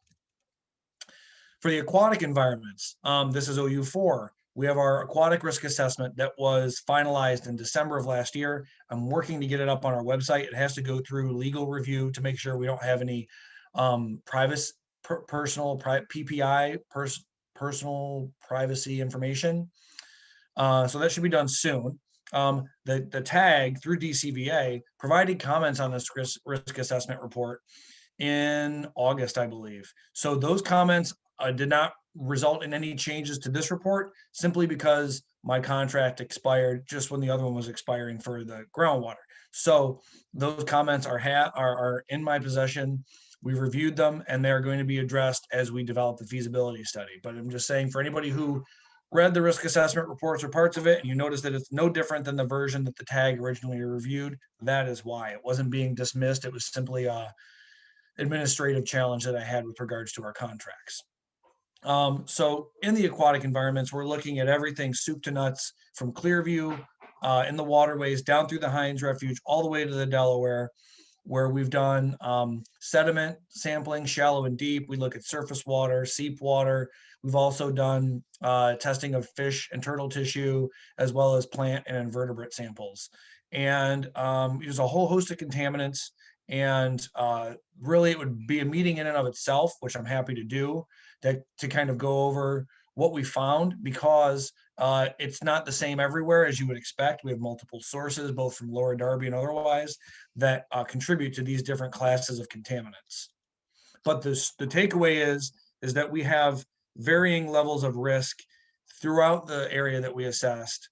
The greatest risks are from consumption of fish and turtle tissue.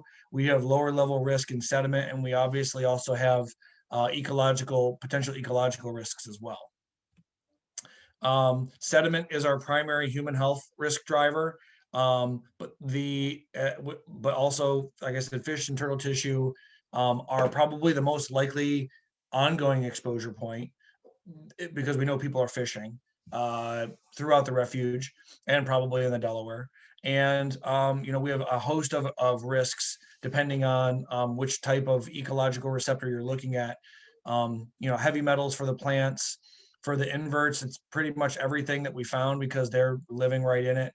Fish, it's the fish, birds, and mammals. It's kind of the things that you see, the bioaccumulative compounds like these pesticides and their derivatives, PCBs, and then some heavy metals. This is the aquatic sediment area that we studied. So again, it's basically everything throughout this area and these waterways is what we've been characterizing for quite a while. This figure is terrible to try and look at during a presentation because it's just kind of a lot. But my point is, one of the things that we really worked hard on with this risk assessment report is what we call the conceptual site model, and trying to understand what is the fate and transport of these contaminants. Where could they be coming from? Are there ongoing sources, or is it a relic? What are the mechanisms that are involved in the transport? What are the high concentration areas, so on and so forth. And the reason why I'm showing this here is there's a figure for each of our main risk drivers in the risk assessment report, and there's a long discussion that goes into all the details. This is for dioxins and furans, but this is kind of meant to represent what I would say the most important data points for consideration when we were looking at what is the fate and transport of these contaminants throughout the waterway. And the other thing I would mention is we are working with our EPA Office of Research and Development on some new kind of groundbreaking modeling that will model the transport of contaminants during flood events, whether it's 20, 50, 100, 500-year floods. And we're hoping that we can, one, apply that to other Superfund sites, but also for this feasibility study, use that to identify the areas where we can, where we potentially have the most release of contaminants during flood events, or the potential exposure of contaminants during flood events, and focus some of our remedial efforts in those areas. So the next step, I just need to take a drink here, I'm sorry. A lot of good stuff. Yeah. Yes? Is there a question? Sorry, I couldn't get off mute. No, I was just filling in the space while you got some more. Okay. So what we want to do kind of sounds like OU3. We're going to be working on the feasibility study this year, probably in the next year. Treatability study if it's warranted. This site is going to the EPA National Remedy Review Board, which is an entity that ensures consistency with these big, complicated Superfund sites. And the Remedy Review Board process was changed to happen sooner in the process, rather than happening at the remedy review or at the remedy selection stage. The Remedy Review Board, which is folks from EPA all across the country and headquarters, kind of discussing and critiquing and troubleshooting the site challenges. We're going to start that at the beginning of the FS. And there's the first meeting is actually going to be the last week of February. It's a virtual, and a part of the National Remedy Review Board, a big part is stakeholder participation. And that includes you, that includes the TAG, as well as the community down in Eastwick, the responsible parties for Fullcroft, the U.S. Fish and Wildlife Service, Department of Interior, and DEP. So I sent invitations out to all of those stakeholders, including to DCVA and the TAG and Jaclyn, where during this meeting, we can have a separate session where stakeholders can give presentations, or written comments can be provided. And I'm working with every group, including DCVA with the tag, to see how they want that to work. And it doesn't need to be everybody, every stakeholder. It's not like if every stakeholder is doing a presentation, or if one is, everybody has to, that kind of thing. It's going to be a mix. One other interesting thing of note is that we had shared our fish tissue data with the Pennsylvania Fish and Boat Commission. And with the goal there being, hey, do you think, the existing fishing advisory should be updated based on this? They thought it was interesting, and they're going to be doing additional fish tissue sampling this year, is my understanding. And as I learn more about that, I will be happy to share that. All right, so I've got like 10 minutes left, I think, right? Are there any questions on the aquatic stuff, or on, basically, I just went over OU3 and OU4 all together. Are there any questions there? I just have a comment, Josh. I think it's fascinating. I love those log cabins. This is Kate. It reminds me of the pilings that have been holding up the city of Venice, Italy for hundreds of years. Let's see, there was something else I wanted to mention. Sorry, I'll have to think about it. That's fine. Think Josh, about it. Yes. Yeah. There's also, did you remember, Kate? No, sorry. Okay. Also, Josh, somebody said, have you considered microbial restoration to address contaminants?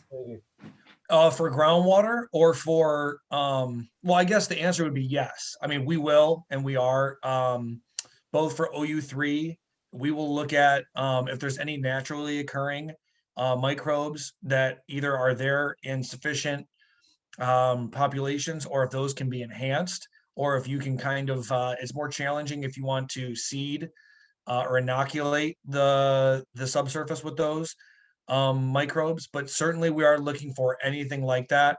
We've done some surveying, but we will, I think as part of the feasibility study, we're looking to see if there's anything there that can help enhance or be one of the main components for the treatment. Yes, absolutely.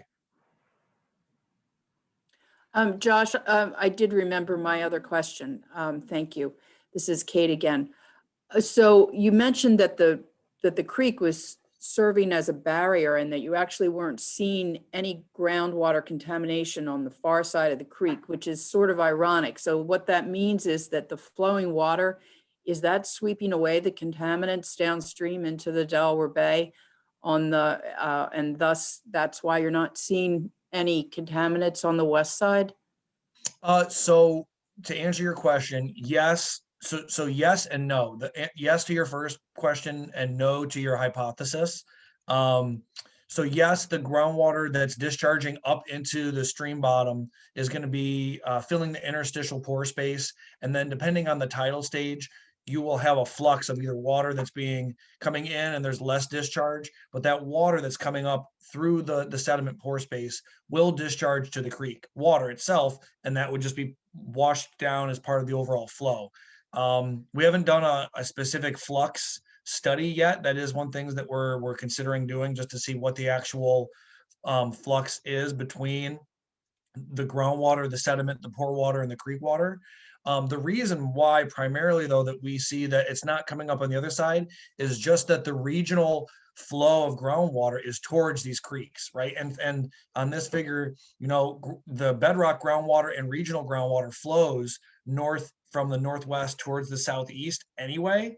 And locally there's biased groundwater flow in the shallow aquifer towards the creek themselves. So it's kind of like there's head pressure from the landfill because it's a mound, so there is water that's at a higher elevation that's kind of pushing down and out, but it's to the point that it only really makes it into the creek, and then the prevailing aquifer flow directions countermand any further discharge or migration, kind of what would ostensibly be up gradient flow going against the flow. It's not that that's impossible, it's just that we don't have that happening here. Thank you. Yep. All right. Thanks, Josh. No problem. So I got a few minutes left. The story with Fulcroft is that it's still in the feasibility study stage, and the PRPs are looking at how to address the landfill and the groundwater contamination. They're doing their own treatability studies. They're looking at landfill cover thickness. And this is just a representation of the extent of their furthest plume. None of this discharges to the creek. It all sits way well below the bottom. We don't have any discharge at Fullcroft from the groundwater plume itself, which is due in large part to the fact that there is this very thick layer of fat clay that underlies the refuge, which is one of the reasons why the refuge is there. It's one of the reasons why the impoundment is there. So I'll just leave it at that. There will be more to come on Fullcroft as we work with the PRPs to finish the feasibility study this year. So I'm sorry I'm not getting to Havertown with more time, because obviously a lot of you live in this area, you know this area. So I think folks know it pretty well, but just for reference, this is Lawrence Road, this is Eagle. This is the existing YMCA, former chewing gum factory. Here's the cap that we have on the former National Wood Preservers property. This is our existing treatment building here. And I have some maps to show the plume. So National Wood Preservers was a wood treater facility. The primary contaminants that we're dealing with here are dioxins and pentachlorophenol, that's PCP for short, which is a semi-volatile organic compound as well. We do have some heavy metals, but largely it's naphthalene, PCP, dioxins, some benzene, toluene, things along those lines.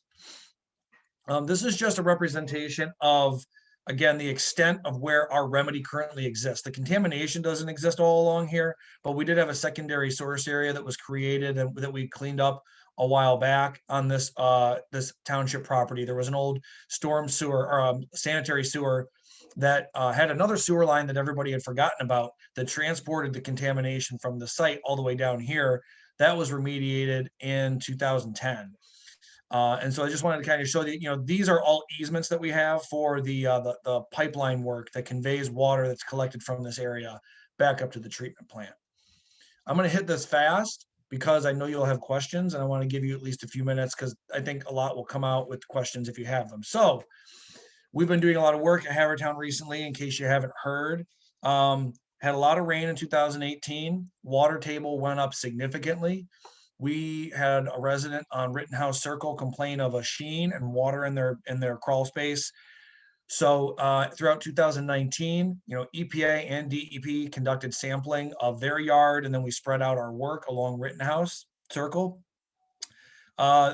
We found that there were approximately 10 properties that had water entering their crawl space or basements that had potential contaminant levels above our cleanup standards.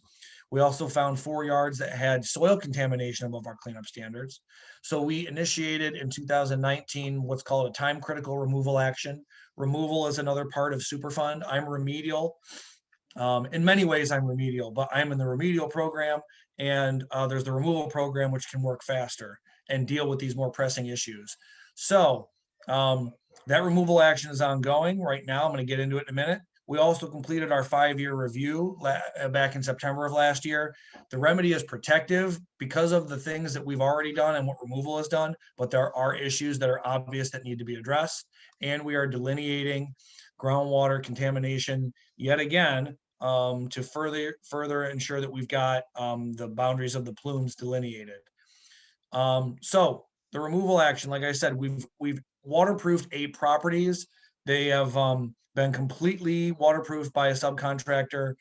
There's sumps and backup pumps and generator power for all of them. All that water is collected and it's going to be sent to the treatment plant for treatment and discharge. We excavated soil from 4 properties, and we have these easements that we need to get in place to kind of ensure long-term access to those areas.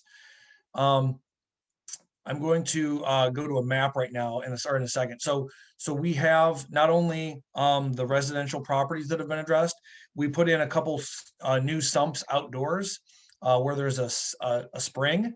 We also have a French drain that we put in, and then there's a second groundwater collection trench that we've put in on a residential property that was kind of ground zero with very high levels of contaminants in their soil, free product that we identified below the subsurface. And so we want to collect that material. And then because of all of this work, currently the treatment plant is at capacity. It can't even treat the amount of water that is collected now. The maximum capacity is about 75 gallons per minute. We're going to be increasing that capacity by expanding the treatment plant, starting under removal and then finishing with remedial. We're going to go from 75 to 175 gallon per minute treatment capacity. And we will currently, DEP runs the treatment plant, but as soon as we start this treatment plant expansion, we will take over operation of that part of the site until we're done with that work. So just for reference here, this is that cap. These are the areas where we saw, so this is Rittenhouse Circle here and down here behind this one. This is our deep PCP plume, and this is our shallow PCP plume. Obviously, the concentrations in the center are higher than the outer areas. This is, the contamination is generally moving from west to east. And we have a groundwater collection trench here. And actually, let me show you right here. Where'd it go? Anyway, I'm gonna go back here real quick. So I wanted to show you, so these are our current groundwater recovery locations before the removal. We have a groundwater collection trench here that goes down to the bedrock. There's also a bedrock aquifer groundwater collection trench here. And then we have 3 recovery wells here, here, and here. These are also sitting in the bedrock, in the shallow bedrock collecting areas. We have injection wells, but those are not operating at this time. Sorry, I'm kind of going all over the place here. So this is what the removal action is done along Rittenhouse. This black line is a header line that is conveying the water from all the residential sumps into this larger sump that is situated on a spring that was discharging contaminated water to the surface of a residential property. This is the new groundwater collection trench we've put in. That is going to have water all of this is being conveyed to a new central sump collection area. This is an 18-foot deep sump with dual pumps. It's all fiberglass. That will be installed in the spring. And then that includes the old collection trench dumping into this as well. And then all of it going back to the expanded treatment plant. We also, under removal, have already installed a new force main underneath the YMCA property. That was all done with horizontal drilling, so that we didn't really have to disturb any of Eagle Road or the parking lot, largely. One other thing I wanted to mention is during the removal action, we have drilled more wells, and we did overburden and bedrock. And the point of this map is to show these are the new wells. Everything that's this is the existing known plume. But what I wanted to point out here is that we have some bedrock wells where the deepest, borings had very high concentrations of PCP. This is the treatment plant. So these are on either side near the source area here. And we did find some very high elevated concentrations in the shallow wells, which is the overburden material on top of bedrock, in a few locations as well, here and here. So what that means is we're going to want to probably convert some of those into groundwater recovery wells eventually. But first we want to drill deeper and find the bottom so that we can hit clean water or competent dry bedrock. And we're probably going to also, we will have to expand our monitoring well network laterally so that we can ensure that we have adequate plume delineation and capture. These are the issues that we addressed. They kind of go without saying with everything I'm talking about for the work that we're doing. But from the 5-year review, we need to complete the removal action on residential properties, complete the investigation and installation of new recovery wells, and expand the treatment plant. So that kind of goes hand in hand with what we're doing. So next steps are to we need to install that large groundwater collection sump. That's going to happen in the spring of this year. Continue delineating groundwater. Our removal program is going to be expanding the treatment plant March or April of this year. That's going to start with bringing in a temporary treatment plant that will treat all the water while the new plant or while the existing plant is expanded. We're going to demo the existing building, put up a new temporary building, and expand that plant with a new layout and larger equipment to accommodate the higher flow rates. We will increase, like I said, from 75 to up to a maximum of 175 GPM. That doesn't mean we're going to be pumping at 175 all the time, but we'll have the capacity to do so. And that's based upon modeling to demonstrate what the potential worst case volumes would be. And that'll take about 12 months for that to be completed once removal gets started with that. And then once they're done, my program, I will come in with construction of the permanent plant building installing those new and installing those new recovery wells. And that's going to be about 18 to 24 months to complete that and complete what's called shakedown, which is making sure everything is operating the right way. And then we'll turn things back over to the state to resume operations. Sorry, that was a lot, but and I know I'm like 3 minutes over, but are there any questions? Actually, Josh, I was going to ask people if they can post and chat the questions, and maybe you could just monitor and go back and forth with them in order to make up some time. Sure. That be Yeah. okay? Yeah, I'm Yeah. afraid we just don't have time to really Yep. do my questions. Okay. So That would be great. I'll stop sharing and then I'll go look at the chat and I'll do that. Thanks. Okay, so people, if you could just post that to Josh, or you could post it to everyone so everyone can see and then see the response as well, and they can monitor it where they might have concerns too. But that was great, Josh. Sorry we didn't give you more time. Oh, that's fine. I'm Lots of sorry. wonderful, updates for us that everybody's interested in, and thanks for all the work that you've been doing to monitor. And I mean, there are just lots of pieces, moving pieces to all these different areas. So we know it's a lot of work. Yeah, there's a lot going on. So yeah, understand if there's questions, I'll take a look here and I'll keep listening. Okay, and there are comments too about how good the presentation was. So take a look at those. Oh, thank you. Thanks. Great, thank you. All right, so we're going to move on to our third presentation.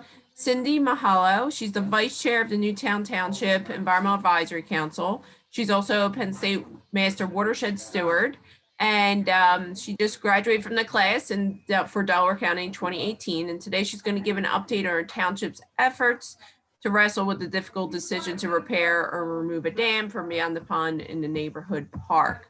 So, Cindy, I have your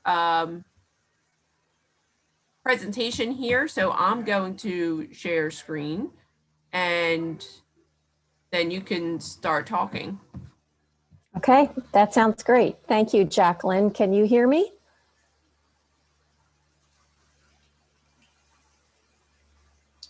Yes, we can hear you, Cindy. Great. Okay.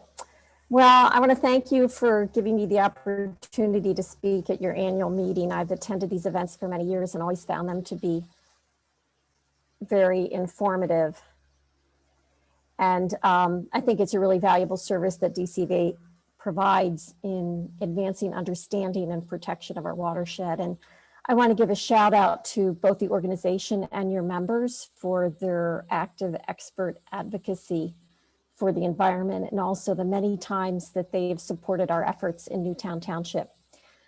To give a bit more about my background, before joining the Newtown Township EAC about 6 years ago, I served as the chair of my EAC in Glen Rock, New Jersey. And while there, we had a number of initiatives that led to our municipality's certification under the Sustainable Jersey program. Professionally, I'm a sustainability and communications consultant to Fortune 500 companies and other organizations. And I specialize in environmental, social, and governance reporting and non-financial disclosure.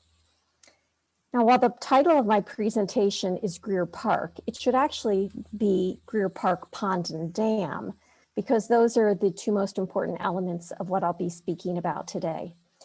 Newtown Township is in the middle of creating a master site plan for Greer Park, which has a small man-made pond and several small dams which interrupt the natural flow of Fox's Run. Fox's Run is a first-order stream which originates in Newtown Township and flows into Darby Creek. As many of you may know, the Pennsylvania DEP has been focused recently on dam removal as a means to improve safety and restore healthy waterways. In fact, 14 dams were removed in Pennsylvania in 2019, and that places Pennsylvania as having the second most dam removals that year, exceeded only by California, where 23 dams were removed in 2019. And that's just part of a broader national movement where more states than ever before are getting involved in restoring rivers through dam removal. According to American Rivers, 90 dams in 26 states removed dams in 2019. That resulted in reconnecting more than 970 upstream miles. Next slide, please. So to give you an overview of what I'll be talking about today, since the final master plan has not been completed and adopted, I'm going to focus on the process to date rather than the final outcome. Hopefully this will be instructive as you learn about what's going on in one corner of our watershed, and maybe you can take away some insights that might help with your efforts in your own watershed. And I want to thank two people who were very helpful in preparing this presentation and have worked diligently on the Greer Park Master Site Plan. I know they're both participating this morning. The first is Wade Pollock, Chair of the Greer Park Master Site Steering Committee and Chair of the Newtown Township's Parks and Recreation Board. And the second is Sheila O'Sullivan Feeney, a member of both the Newtown EAC and the Steering Committee. And Sheila lives immediately adjacent to the park. Next slide, please.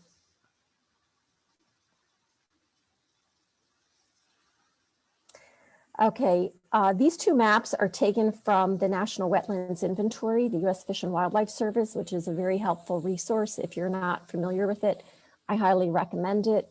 With the single click, I could transition from the satellite view to the other view on the left. Greer Park was formerly known as Winding Way Park. It's a 6-acre neighborhood park and located just northeast of the intersection of Westchester Pike, which runs east-west, and Route 252. On the map, you can see it's the stream there. It's a long, narrow park anchored around the pond and runs along both sides of Fox's Run. As you can see in the map, it's immediately adjacent to homes, but also very close to heavy development. The pale pink area south of Westchester Pike is the Acme Shopping Center, and the large gray area to the left is a corporate park anchored by SAP and ARCO. Now, Fox's Run begins just north of the park in that very small little blue area, heads south, and then turns east and enters this man-made pond with 3 dams, exits to the east. It continues through Brookside Park, runs roughly parallel to Bryn Mawr Avenue, and then joins Darby Creek. At the turn of the century, Greer Park was actually part of a 600-acre farm created by the Pennsylvania Hospital. And sometime around the turn of the century, the waterway was dammed and they created a pond for the hospital farm to more easily provide water and ice for the farm. The Pennsylvania Railroad ran through the center of the farm, paralleling Fox's Run, and it carried passengers and farm produce between Newtown Square's railroad station and Philadelphia. The train line has been removed, but the right-of-way is still present and provides an opportunity for a rails to trail conversion and linkage to Brookside Park and beyond. By the spring of 1940, the hospital board decided to sell the farm. The property was broken up and the surrounding communities of St. Albans were born, and this small 6-acre park was created. I think you got ahead of me. Okay. Now you're on the right slide. Okay. So over recent years, Greer Park and the pond have been impacted by development, disuse, and deterioration. In this colorful map on the right, the park is the narrow dark green area and the red oval shown on the map. The oval is a little hard to see. The orange area to the left is commercial development, including SAP and ARCO, and the new Ellis Preserve mixed use development. The orange area below, the smaller orange area, is the Acme Shopping Center that you might be familiar with.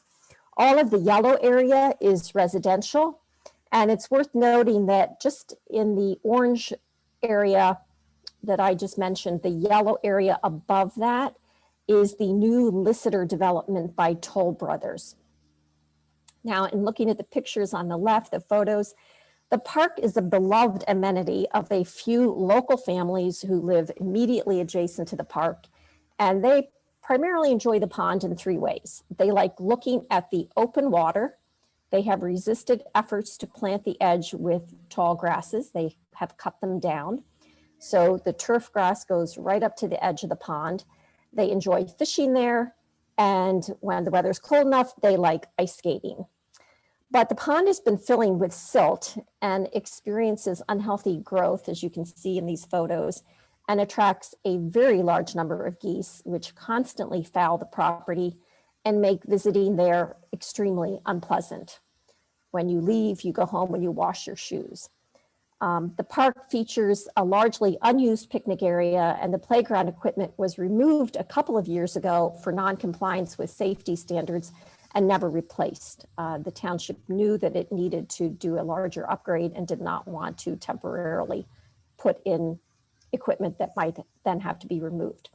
There's a very small parking lot. There's limited access to the surrounding neighborhoods.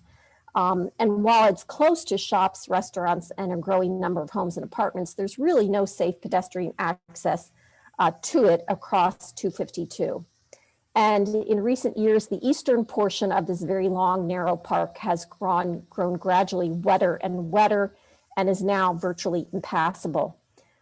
In fact, we recently identified potential bog turtle and Indiana bat habitat in this area of the park, in the wetter area.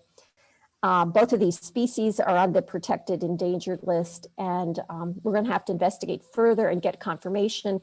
And if confirmed, that will impact the design concepts to ensure proper protection for them. Next slide.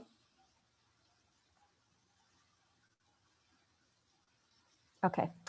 I don't know if any of you are familiar with it, but when William Penn was laying out the Philadelphia area, he called it a green country town. That was his vision for Philadelphia and the surrounding areas. But I think thanks to the recent development, we have pretty much said goodbye to most of the green space in Newtown Township.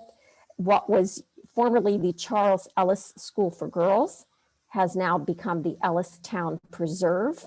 That's one of the major changes. This was 200 acres, used to provide in the beautiful stone buildings, offices and residential, overnight stays for SAP executives. And it has now been sold off, and all but 12 acres of the open space are gone. It's been replaced by townhomes, parking lots, a fire station, and several multi-story office buildings. Just north of this, in a second major development, Toll Brothers purchased the 200-acre DuPont Foxcatcher estate to create Lissitor, a luxury housing development of 449 homes. This planned community, actually, I think it's a total of 400 acres. They set aside 200 acres of undeveloped fields and woodlands, and Toll Brothers gave another 50 acres to the township to create a nature preserve that is known as the Newtown Meadow Preserve. Next slide. Okay, this slide is just kind of zeroed in on one area, the Ellistown Preserve, that I wanted to show, just so you get a sense of how dense this development was. This is the corner, northwest corner of Westchester Pike and 252. It used to be open space. There was like one car dealership in there, but now you can see it's all buildings and parking lots. If you look at the yellow road that goes up from the center and curves to the right, that is winding way that continues off the map across 252, and about a quarter of a mile down the road is Greer Park and the pond. And if you look at the top of the map, you see the word winding way. There's a little blue area there. That blue area is the stormwater detention basin that serves most of the eastern part of this area. The western part flows into Crum Creek. But this stormwater detention basin, I'll be referencing again later, is currently being expanded because there's even more development going on.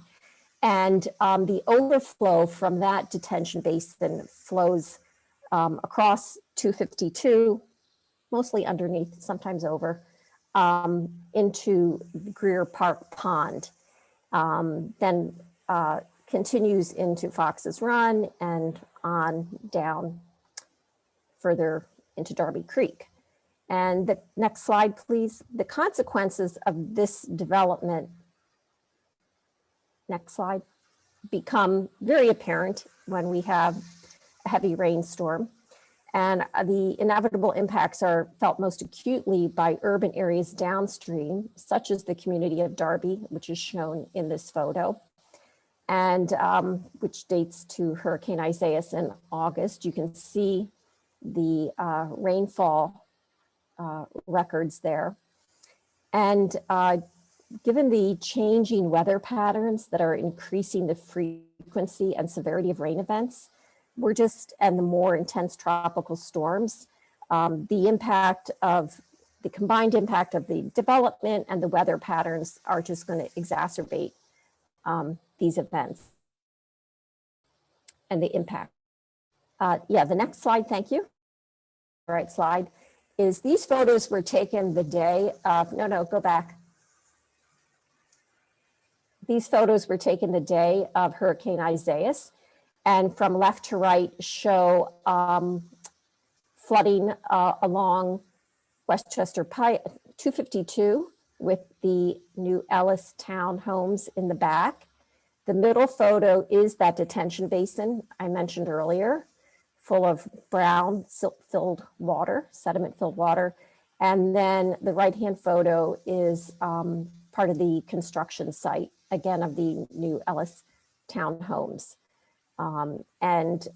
Pretty much all of this water flows down into that detention basin and then over into Greer Park. Next slide. So all of this challenge presents an opportunity. Next slide. Some of you might be familiar with the Chinese proverb, I think, that says in every challenge there's an opportunity. So the catalyst for the township to address Greer Park came in 2014 when the DEP advised the township that Dam 3 in Greer Park was failing and needed to either be removed or repaired. The township recognized that either action, repair or removal, would be financially costly and promote significant public comment and engagement due to the intense local support for the beloved pond. However, converters in the following years has led the township to view this notice of violation less as a burden and more of an opportunity to accomplish several objectives simultaneously. Next slide.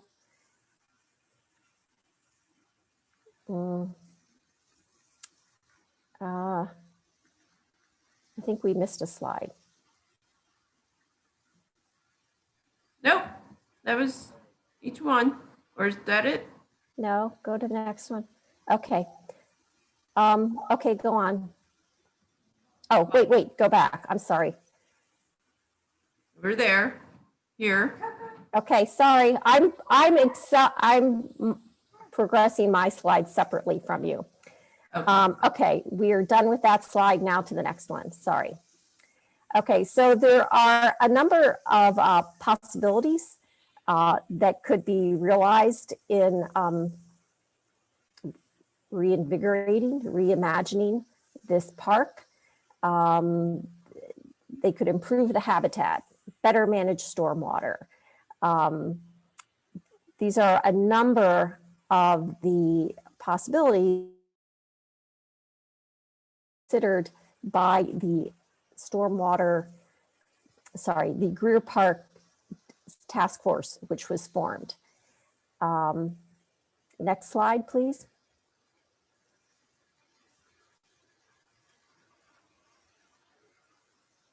I'm sorry, we're missing a slide here, but that's my fault. So now I'll talk about the process that the township took as it sought to address the NOV. Next slide, please. So as I said, the NOV was issued in 2014. In 2017, the township commissioned an engineering assessment on the current, to get a better read on what the situation at the park was. Based on that, it decided to seek funding to create a master plan that would not only imagine a revitalization of the park, but also help address the dam issue. And they got $75,000 in funding from DCECD and DCNR to develop the Greer Park Master Site Plan. Then they formed a steering committee, which was consisted of members with an interest in the future of Greer Park, and were selected because they held multiple points of view. And the township wanted to ensure constructive conversation and transparency. So the committee consists of members from 9 households in the township, 3 who live north of the park, 3 who live south of the park, a representative from the EAC, a representative from Parks and Rec, a representative from Newtown Square and Bloom, which is a local community beautification group, and a leading community proponent for retaining the pond. And 2 of the members' homes directly border the park. Another 4 are within a couple blocks. 5 of the members have lived at their homes more than 20 years, and 2 of the members actually have ponds on their properties, so have a lot of personal knowledge and experience of ponds. You can see that the group of consultants that was engaged was Urban Research and Development Corp, as well as a member of AES. That actually happens to be Mike McGraw, who many of you might be familiar with. He's a former Newtown Township resident and a very experienced wildlife biologist and ecologist. The steering committee very deliberately wanted to have a lot of horsepower in the habitat and environmental expertise among their consultants, because from scoping of the property, they realized that there are going to be significant environmental issues, especially given the dam situation. There was a lot of public input during summer of 2020, despite COVID. They had stakeholder interviews, focus group sessions. There was a public meeting, masks and all. The EAC was there. I represented the EAC, and got public input on some of the proposals. And then things kind of came to a head late in December 2020 with a presentation to the Board of Supervisors. Next slide, please.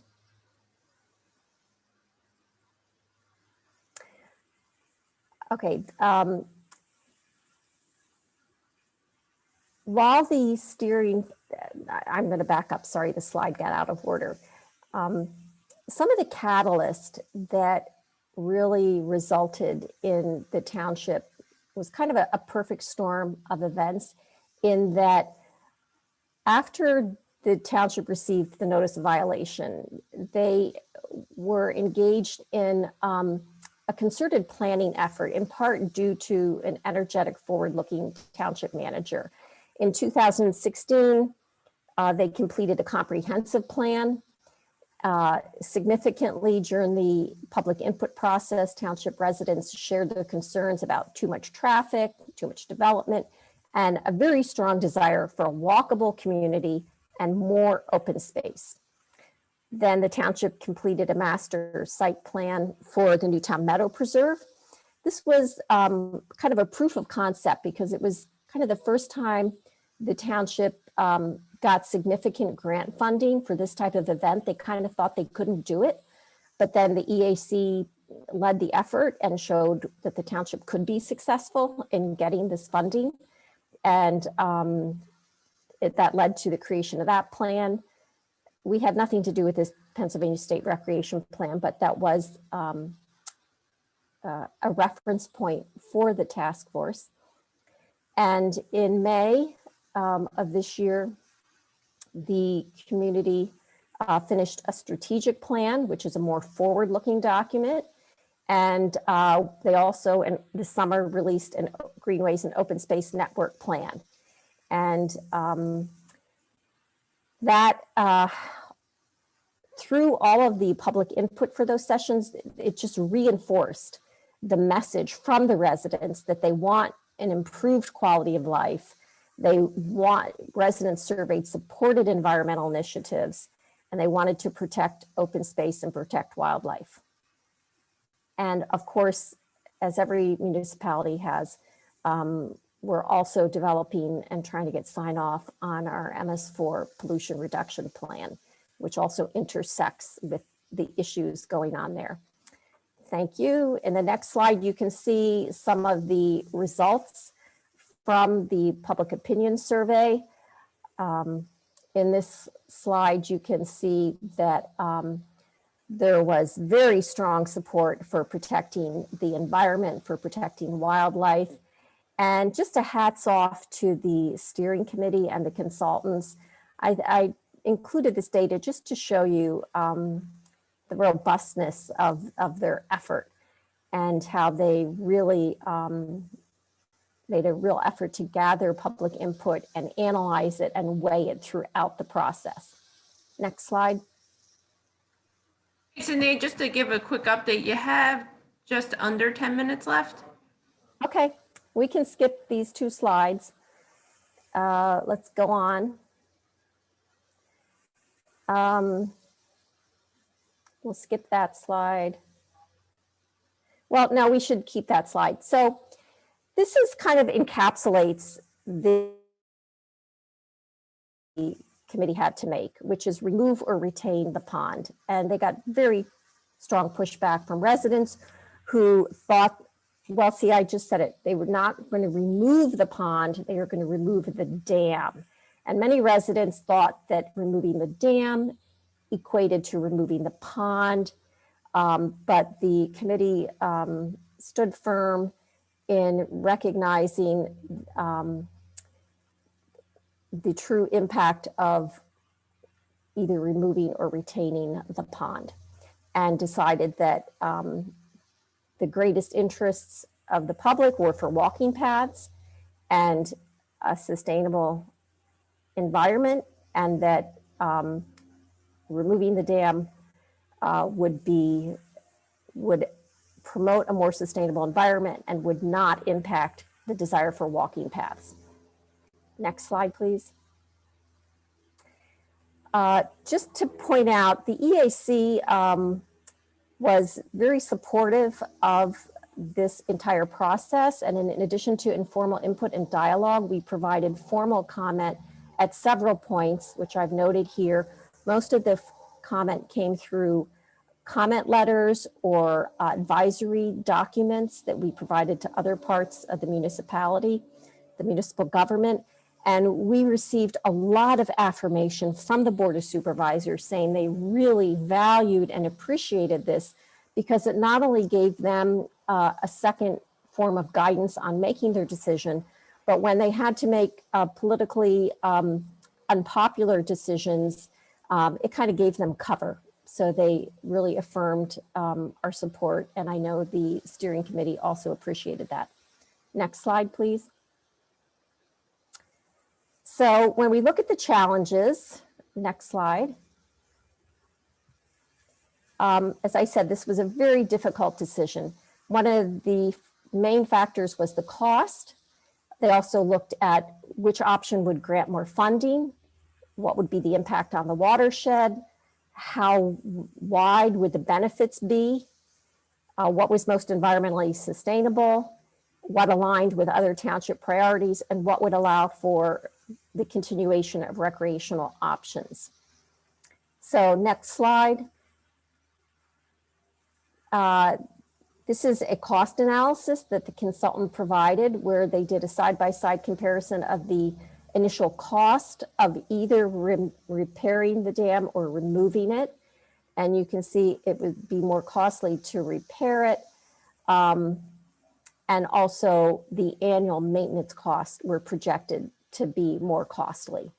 So this was just one of the considerations that the steering committee evaluated in their final decision.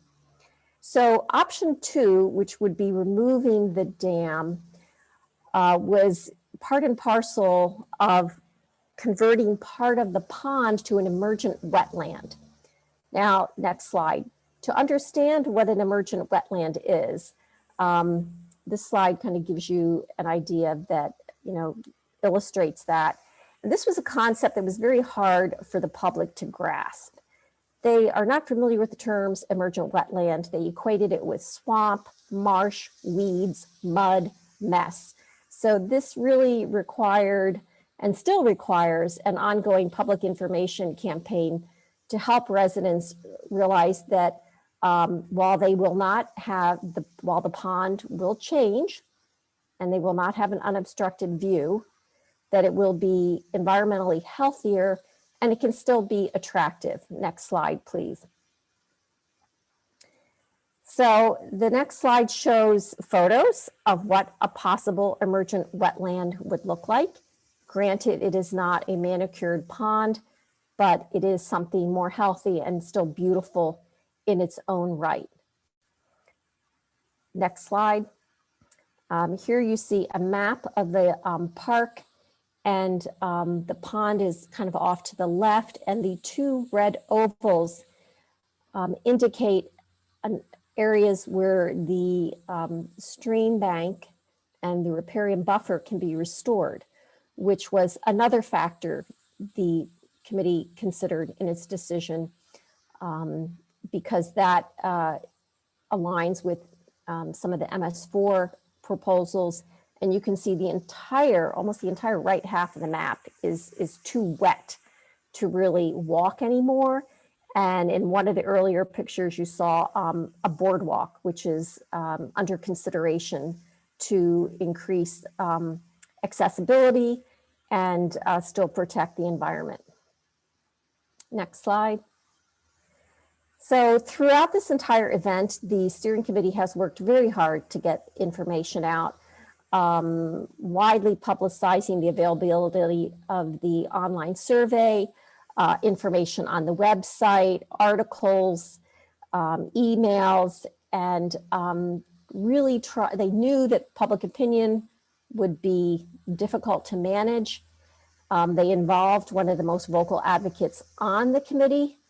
That was a mixed blessing because despite the fact that she was involved and had access to information, she was the chief proponent of disseminating, inaccurate information.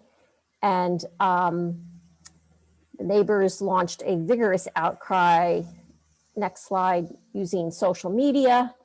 They complained that the township was destroying the park, and they did not understand that the recreation would still retain a water feature, albeit different than what they were used to. So where we stand now is that the committee/task force is about halfway through and presented their recommendation to remove the dam to the Board of Supervisors because that would be a pivotal decision in the committee wrapping up its report. This was a catalyst for a lot of angst and opposition, and the supervisors experienced a lot of pressure from the residents. The EAC tried to support their decision, for which the board was very appreciative, and also Newtown Square and Bloom supported it. So we're still ongoing with this. Just to wrap up with lessons learned, when I asked two of the members who I've been in contact with most for their advice, these are some of the words of wisdom that they shared. Involve experts. They felt a great deal of confidence because of the superb experts they had supporting them. They recruited allies in other organizations in the township. They expected opposition, and they got it. And finally, they just have to constantly inform and engage the public. So that's it. Sorry to rush through so quickly, but if you have any questions, I guess you could share them in the chat and I'll deal with them later because I know you have another speaker coming.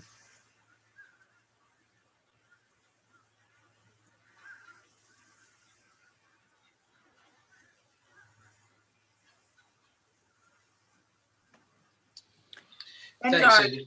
Yep. computer is just a little bit slow trying to stop share screen and everything.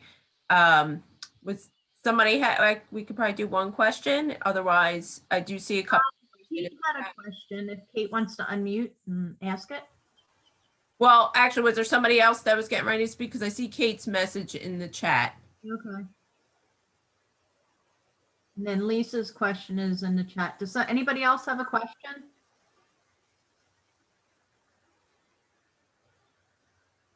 Okay, hearing none. Yeah, if Cindy, if you could go through the chat and answer those questions, that would be great. And Sure. thank you for your Yep. presentation. Apologies for running late with the agenda, but I did see posts that said that they really appreciated the information and that you know your town so well, which is great. And the round of virtual applause. All right, so Ken, are you here? Yes. Here, I just couldn't find you on my screen. There you are. Are you planning to share your screen to do? No, I sent pictures to someone. I didn't realize that we could. I would have put together a PowerPoint.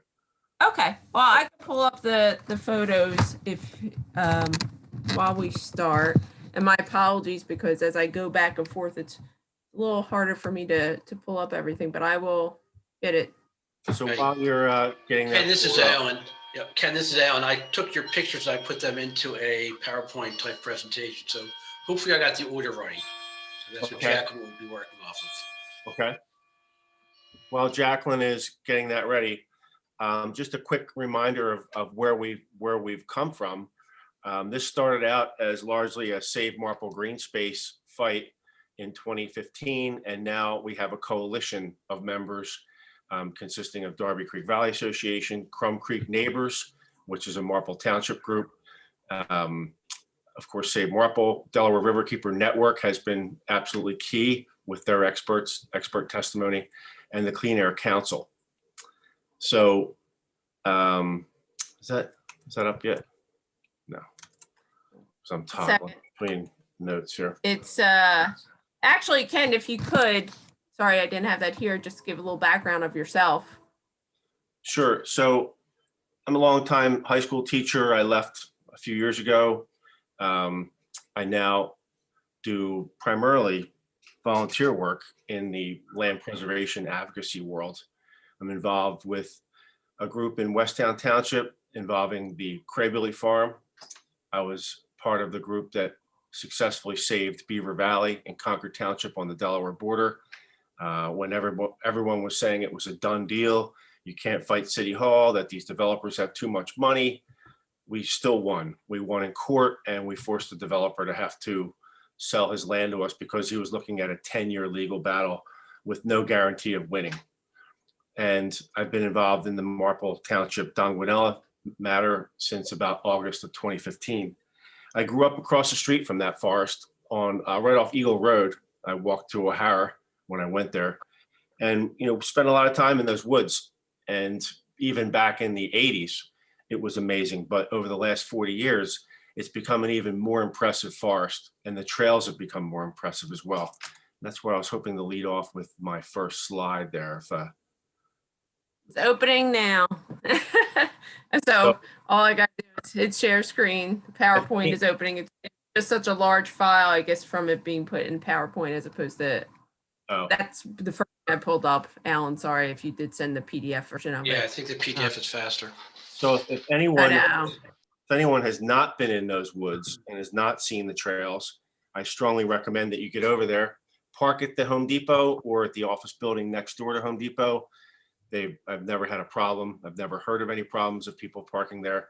Walk diagonally across the street towards the light at Reed Road and Red Hill Road, and you'll see a trail entrance on the right. And when you go in there, like the first 50 feet or 100 feet are kind of overgrown with invasives, as you'd expect on the edge. But as you get into the forest, it's just absolutely amazing that a place like that still exists in the middle of Delaware County.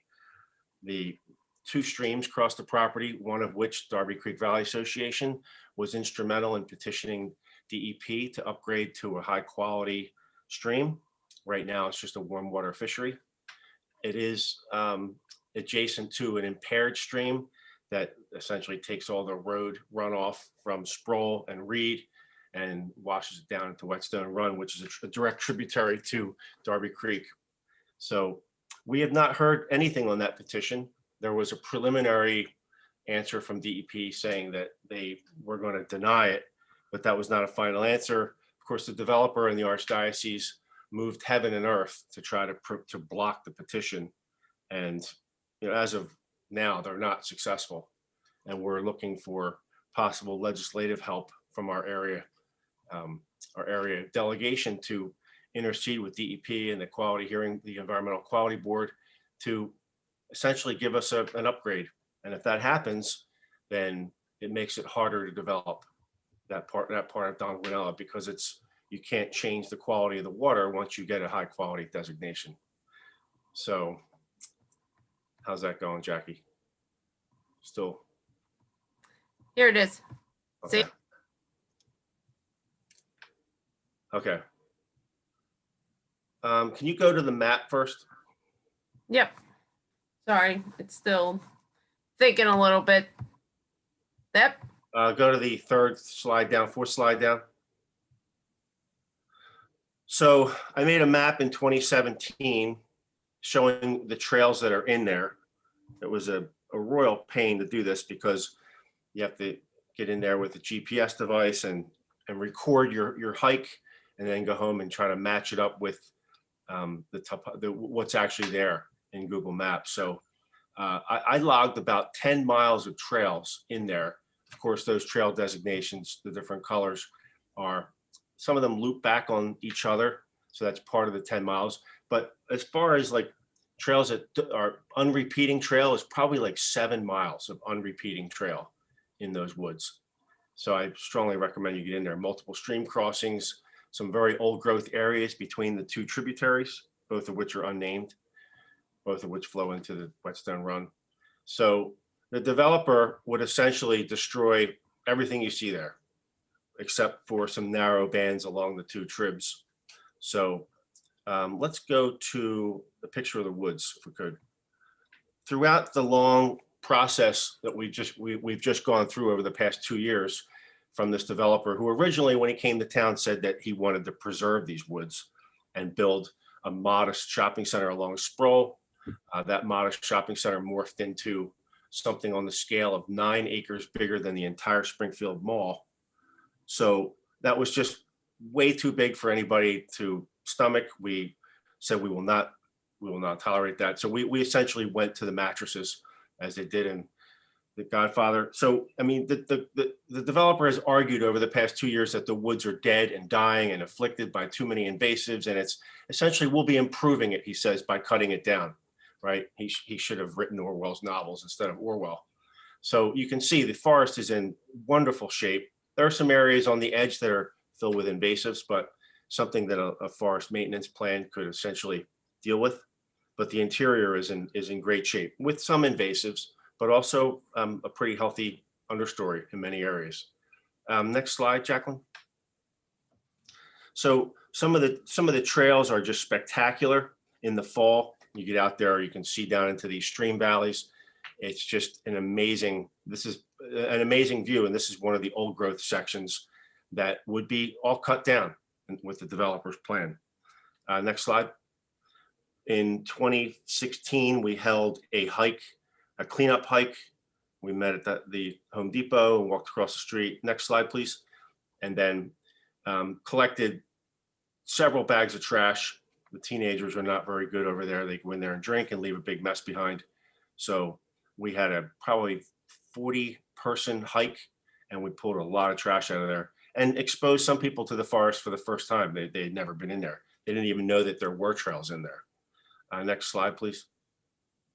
Let's go back to the thumbnail view. I gave the order that these were. Okay, let's go back one. All right, it takes a minute for when I click it to where. Go to the one that has the different colors, green, yellow, blue. Yep, I'm clicking it, just gonna take a second. Okay, so Don Gwinnell is essentially divided into 3 zoning parcels. As you can see, 58, 81, and 74 acres. The institutional district hugs Sproul Road next to Cardinal O'Hara. There's a middle RC zoning district, which allows for higher housing density of 2 houses per acre. And then the RB district allows for 1 house per acre.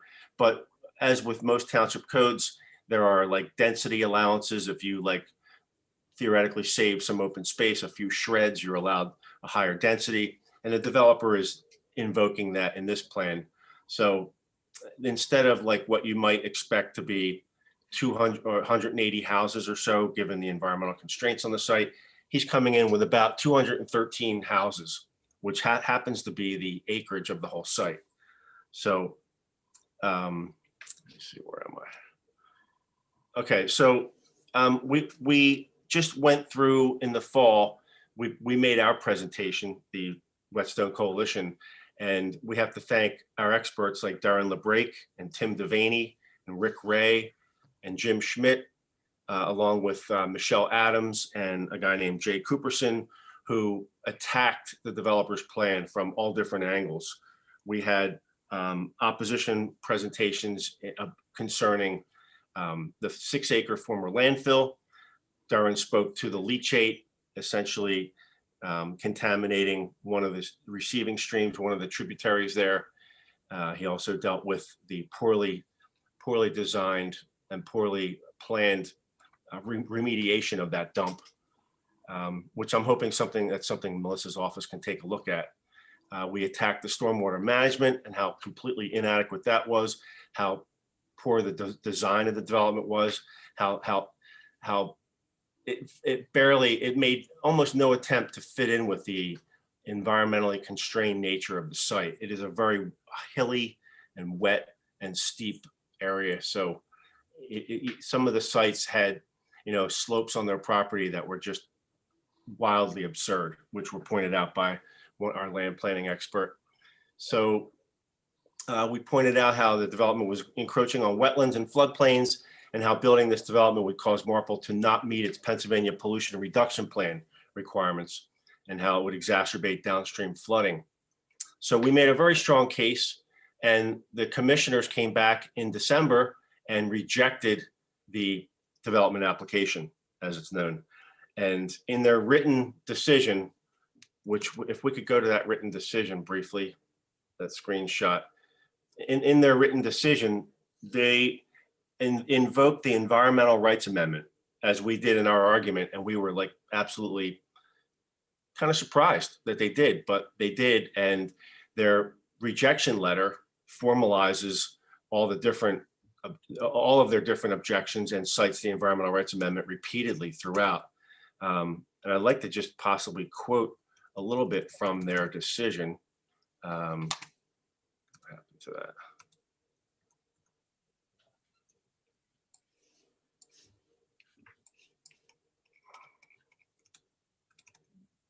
Well, actually, I don't know what I did with that. So essentially, they found that, picking the Environmental Rights Amendment apart, they said that destroying this forest would hurt people downstream. It would hurt the people of Marple. It would create more flooding.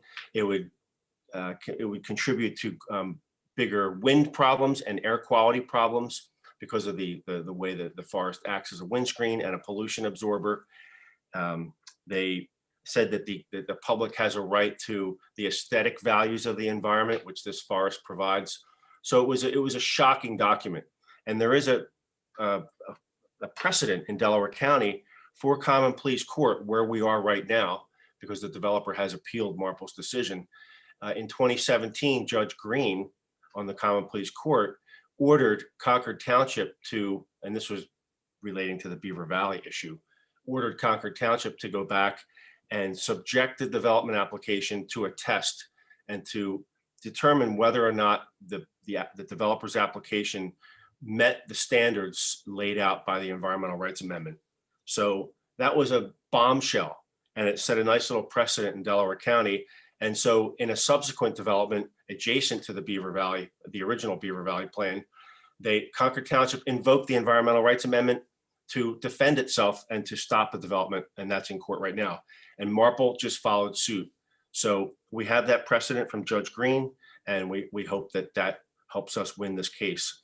We are prepared to go the distance with this. We are prepared to take this to Commonwealth Court and to the Supreme Court if they'll have it. Most cases don't actually get heard by the Supremes, but we hope to just keep tying this up in court and have the developer maybe come to his senses that the public wants this saved.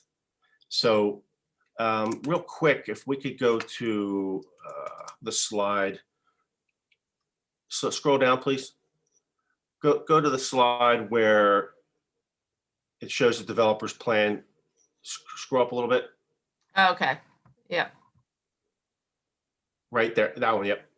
So the three zoning districts have been broken up kind of haphazardly by the developer. In a way, it's clear the developer wants to try to bankrupt the opposition. His goal is to submit 3 separate applications, force us to have to defend against all of them, force us to have to maintain 3 different legal battles, and for the purpose of having our coffers run dry. The land along the front is the subject of an institutional application right now. They just submitted a conditional use application for that last week. The area adjacent to the blue route, which you can see in the lower right-hand corner there, is kind of an empty parcel looking thing. It's 52 acres. The developer wants to put 72 houses there. So that's a new application that we have to fight. The area which shows houses planned, that's the proposal that we just defeated and that we're now in court defending the township. We're going to intervene in that case. So and that helps, that does 2 things. One, it shows the judge that, you know, that a lot of people care about this land. It helps back up Marple's decision, but it also makes it impossible for the township to settle. Like they can't come back and say, well, if you just build 100 houses, we'll let you build. Being an intervener, we can block that. So there can be no funny business down the road. So that's the status of the legal fight right now. We can always use money, given that the developer has deep pockets. His partner, who's the finance guy in this, a guy named Brian McElwee, was indicted by the Pennsylvania Attorney General, I guess 10 or 12 years ago, for allegedly trying to bribe the state treasurer to throw investment business to his Valley Forge Investments firm. That indictment was eventually dropped. But these people have very deep pockets, and they're not going to walk away without a fight. So we have to be well armed. And so one of the things that Darby Creek Valley Association is doing, and if you could go to that screen, we need money. And so I changed my Amazon account to, I basically designated DCVA as my smile.amazon recipient. So every time I make a purchase on Amazon, which is frequently, a little piece of that goes to the DCVA. And if 5,000 people in Delaware County did that, DCVA would be flush with cash. We would have all the money we needed to go the distance in this legal fight. So we're working on a grant for Crum Creek neighbors, and we have a nice donor for Save Marple Greenspace, but we have to be able to commit to a 10-year fight. And Miller is not, Peter Miller, the developer, is not, he's not a stranger to long legal battles. In East Brandywine Township, Chester County, he's been involved in a 12-year legal battle over a 4-acre parcel. So we need the muscle to go the distance with this guy. So let me just see what else. So the developer, his appeal has already been filed. Our petition to intervene is in the works. And so I think I've hit everything. Does anyone have any questions?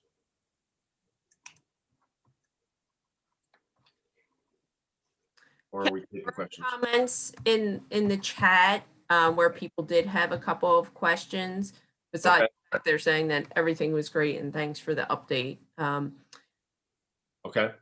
There was a question about whether or not the contract between Miller and the Archdiocese is supposed to expire. Do they have an agreement of sale? Do they actually own the property? Things like that. I don't know if you can elaborate. I can answer that. So Miller actually met with county council, a subset of county council, and essentially admitted that he bought a piece of the land, the 89 acres that we just finished up with the township fighting over, and which is now in court.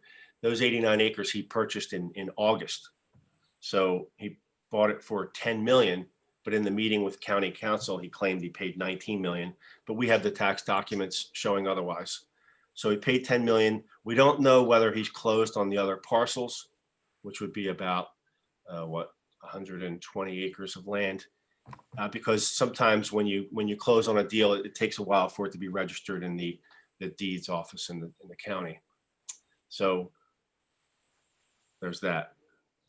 So if you could look in the chat, Ken, there was a comment about like where to send checks. And obviously, you know, Okay. Save Marple Space can obviously get that as well. So if you could post that in there, as well as I think Robin asked about the stream upgrade, and I can answer that. I mean, nothing has happened there.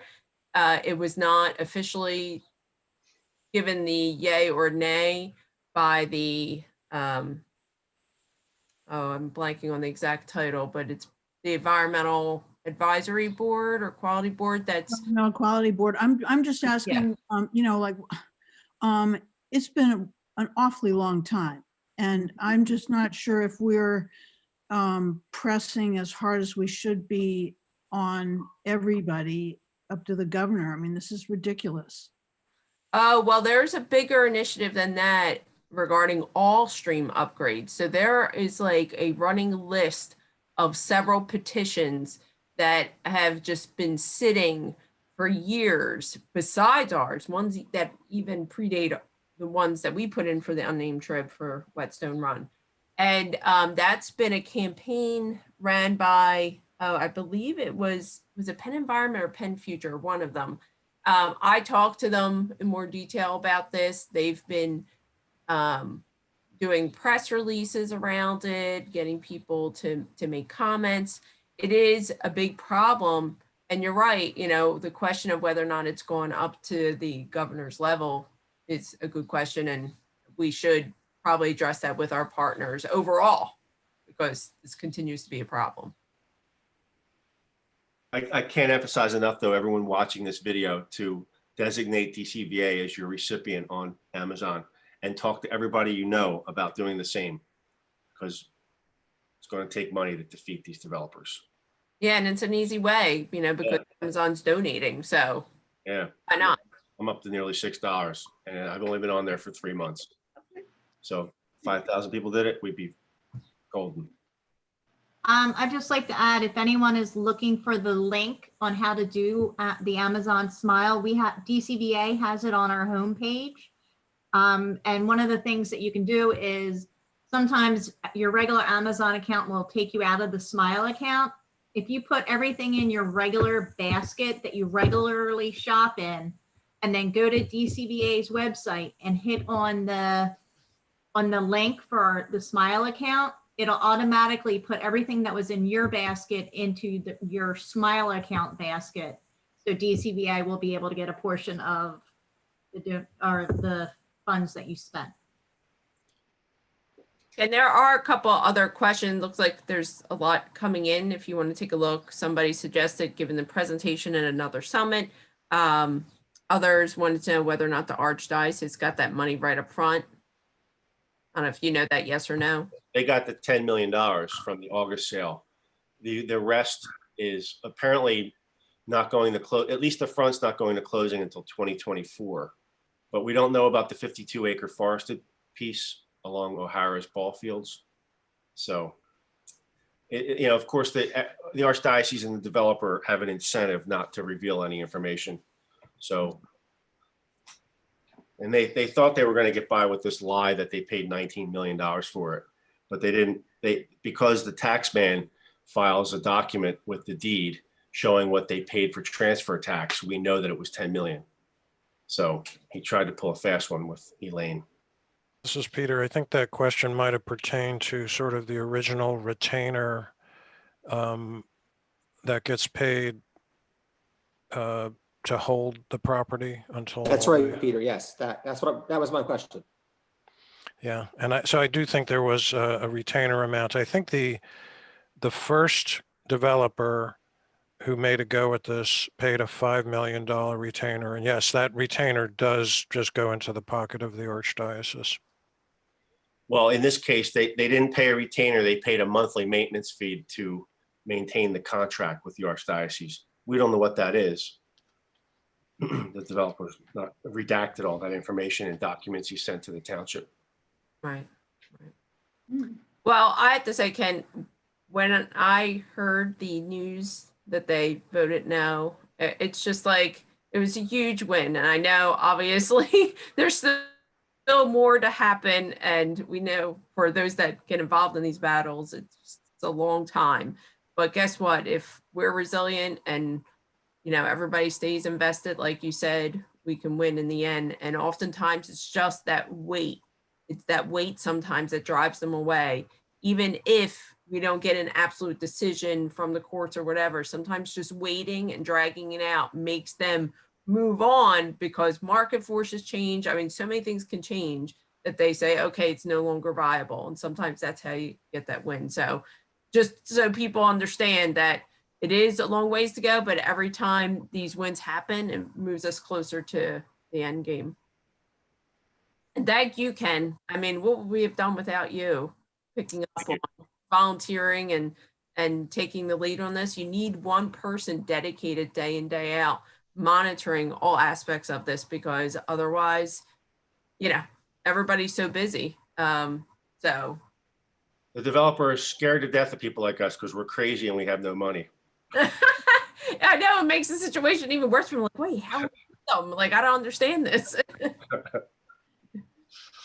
So thank you. And we're so happy you're able to give this update. So many people had questions. I'll look through the chat, answer what I can. Yes, and definitely about giving money and things like that. You want to monitor that one. Okay. Thank you again. Thanks, guys. People gave applause. So I don't have much to say in closing. I'd rather turn that time over to our little blast updates of things that we have coming along in the next year. So first, Sue, you want to just give an update on when about the stream cleanup and people signing up? Absolutely. Thank you, Jaclyn. I just want to let people know our cleanup is April 10th of this year. It's on a Saturday between the hours of 9 and 12, except for a couple locations are starting a little bit later. Some sleepyheads out there. But we're still creating new sites right now. Where I have had captains confirm sites, they're already listed on our DCVA annual cleanup website, and people can start to sign up for the cleanups. If you have a site that you would like to add, just send me an email and I can put that on for you. There's lots of different sites and it's still going. So we hope to see everyone out there. So I think we have, I want to say 15 sites right now. It might be a little bit more.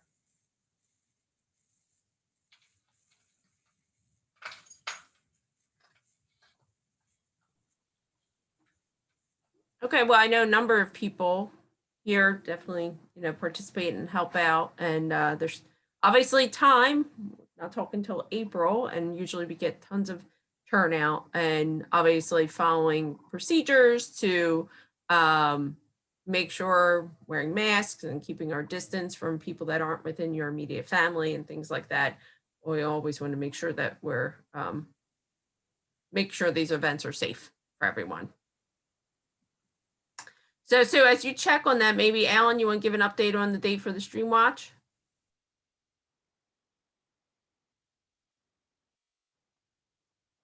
Alan, you're on mute. So typically the stream watch precedes the stream cleanup by 1 week, because we try to get in there before the stream gets all trod over and ripped up, and with people doing their great job in the stream, because it takes about 6 or 8 weeks for the insects to recolonize those streams. So we're going to get in there. We did not do it last year. That was the first time that we've ever not done a stream watch in the spring. But now that we know so much more about COVID and have a better hand on the do's and don'ts, I think we can have a successful stream watch this year on April 3rd. It'll be the same sites as we've done, 5, possibly a 6th site. And we'll probably start somewhere between 8 and 9 a.m. in our Yaden site. So keep an eye out. As always, we've had some nice turnouts last year, so hopefully people will feel reinvigorated to get started this year in April. And remember, it is a rain or shine event unless it's a really bad rain event, which we have had in April. But we will try to get out there, rain or shine. And remember to bring your waiters and your appetite, because we will pay for lunch and a good attitude. Good attitude is always a good thing. Thanks, Alan. Jamie, are you still on? If you want to give an update on our Stream Smart house calls program. I'm here. Yeah. So Stream Smart house calls is open to anyone. It's sort of like an audit of your property for best management for stormwater practices. There's a website. If you Google Stream Smart Stormwater house calls, it brings up the website, and then you can fill out the form and a request will be sent to us and we can schedule a visit out to your home. Yep, and we have the link on our webpage, but Stream Smart House Calls has its own website, and people can sign up and learn more about that. And thanks to our funders, right? National Fish and Wildlife Foundation, yep. William Penn Foundation, and anybody else I'm missing? I think that's it right now. Yeah. Yep. Okay. Thanks, Jamie. Thanks. Darren, I don't know if we want to say anything else about tag, since we talked a lot about the landfill, just that, do you have anything else you want to add? Yeah, just a couple of little things. We reviewed and commented on that aquatic habitat baseline risk assessment. If anybody wants those comments, they're either posted on the website or we'll put them up on the website. And then there's a couple of red flag areas that we're looking at or monitoring down there in the lower part of the watershed. One is the Norwood landfill.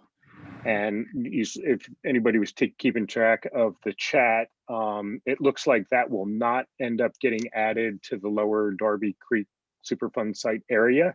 It'll end up being its own separate site if they find, and I will be impressed if they don't find problems there. And then back in the early fall, I think it was, I had a bunch of email and conversations back and forth with a resident in Norwood, or not in Norwood, but in Fulcroft, who's about halfway between the Norwood landfill and the Fulcroft landfill and annex sites. And she said that back behind her house, there's some old dumping back there, and it may just be tires, but I did a little bit of property search on Delaware County's tax map website, and I found that that piece of property immediately behind her home was originally owned by the same people who owned the property where the Fulcroft landfill is. So now that all the leaves are down and most of them have decomposed on the florist floor, it's very easy to see any sort of waste or anything suspicious back there. So sometime in the next couple of weeks before we, well, A, when it's warm, and B, before the leaves start to come back out, I'm gonna go down there and just stomp around using my many decades of hazardous waste site work experience to have a look and see if there's anything there. And if I find anything, I'll tap Josh and let him know. Great, thanks. So that's what's happening. You're welcome. Mm-hmm. Actually, Darren, why don't you give an update on the program running under Growing Greener right now? I have that on. Oh, sure, yeah. We have the balance of this year, and I think we got an extension into like maybe the first half of 2022.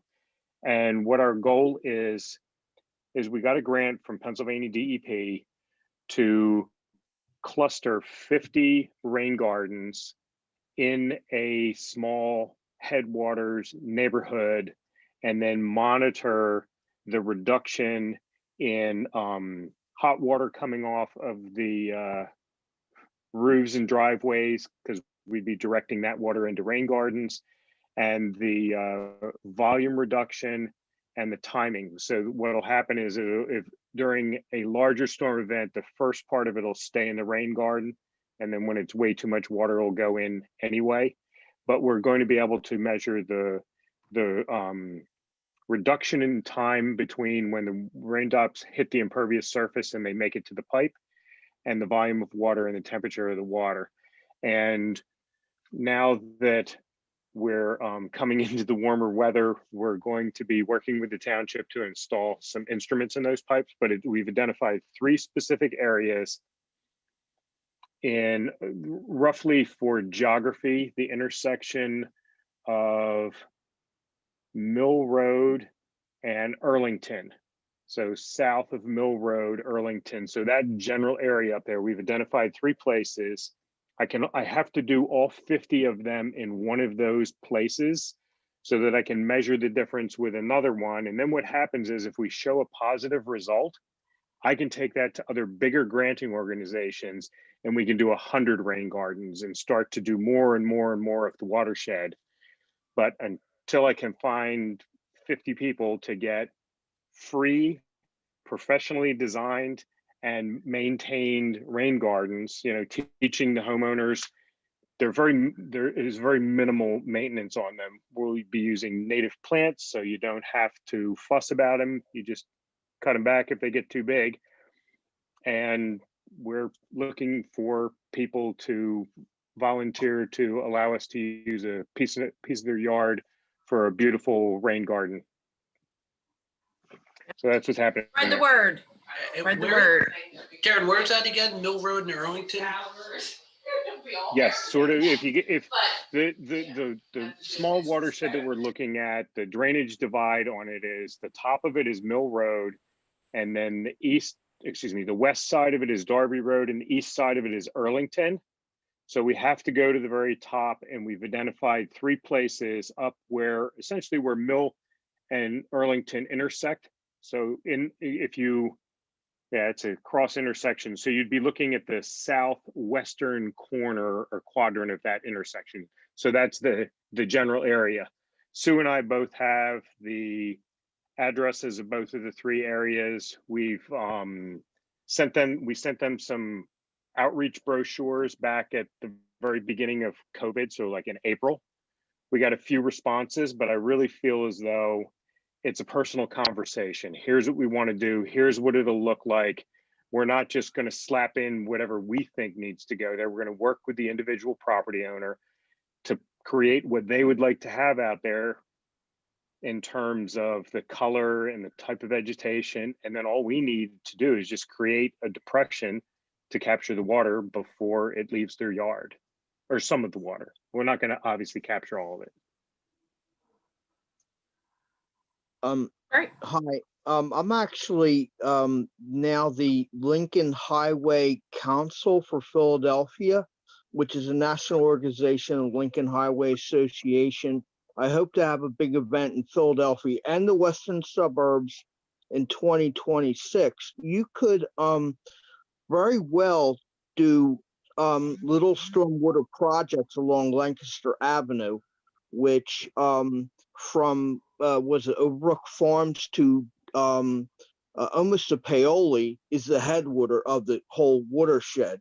So in a couple of years or whatever, so long as it's done by 2026 for what I'm doing, it would be really good. You can get also some national recognition.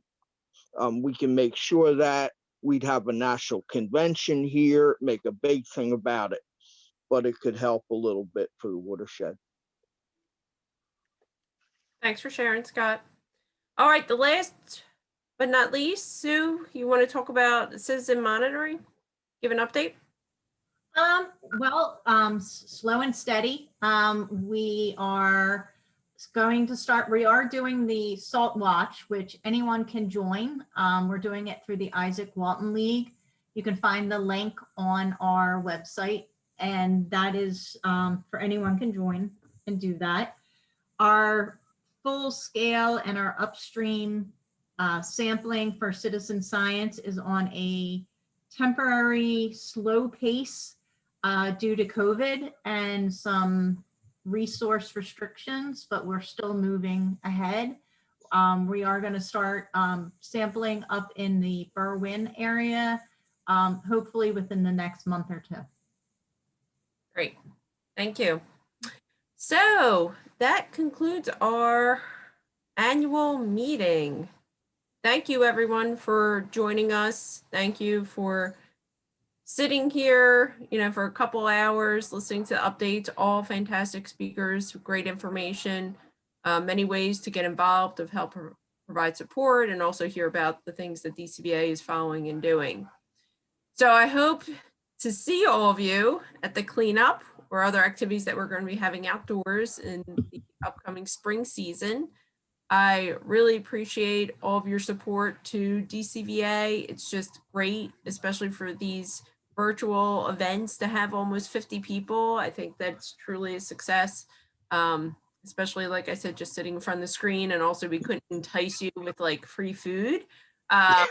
Tony normally organizes and cooks. I do truly miss that part of it. But, we will get back to that soon.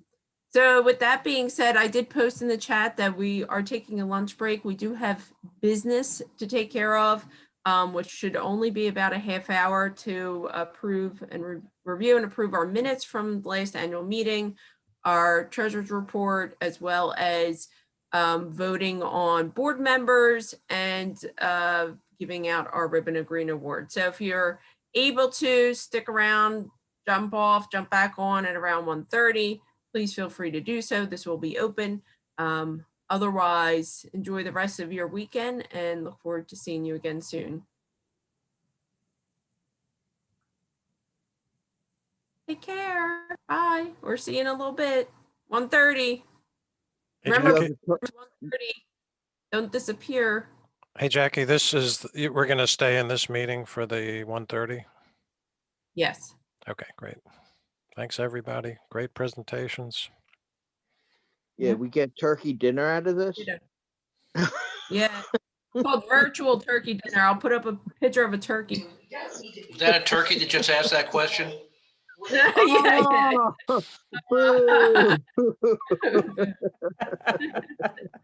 All right, whoever's got the record button better hit stop record right now. Right. It's not me. I can't. Yeah, I see it up there.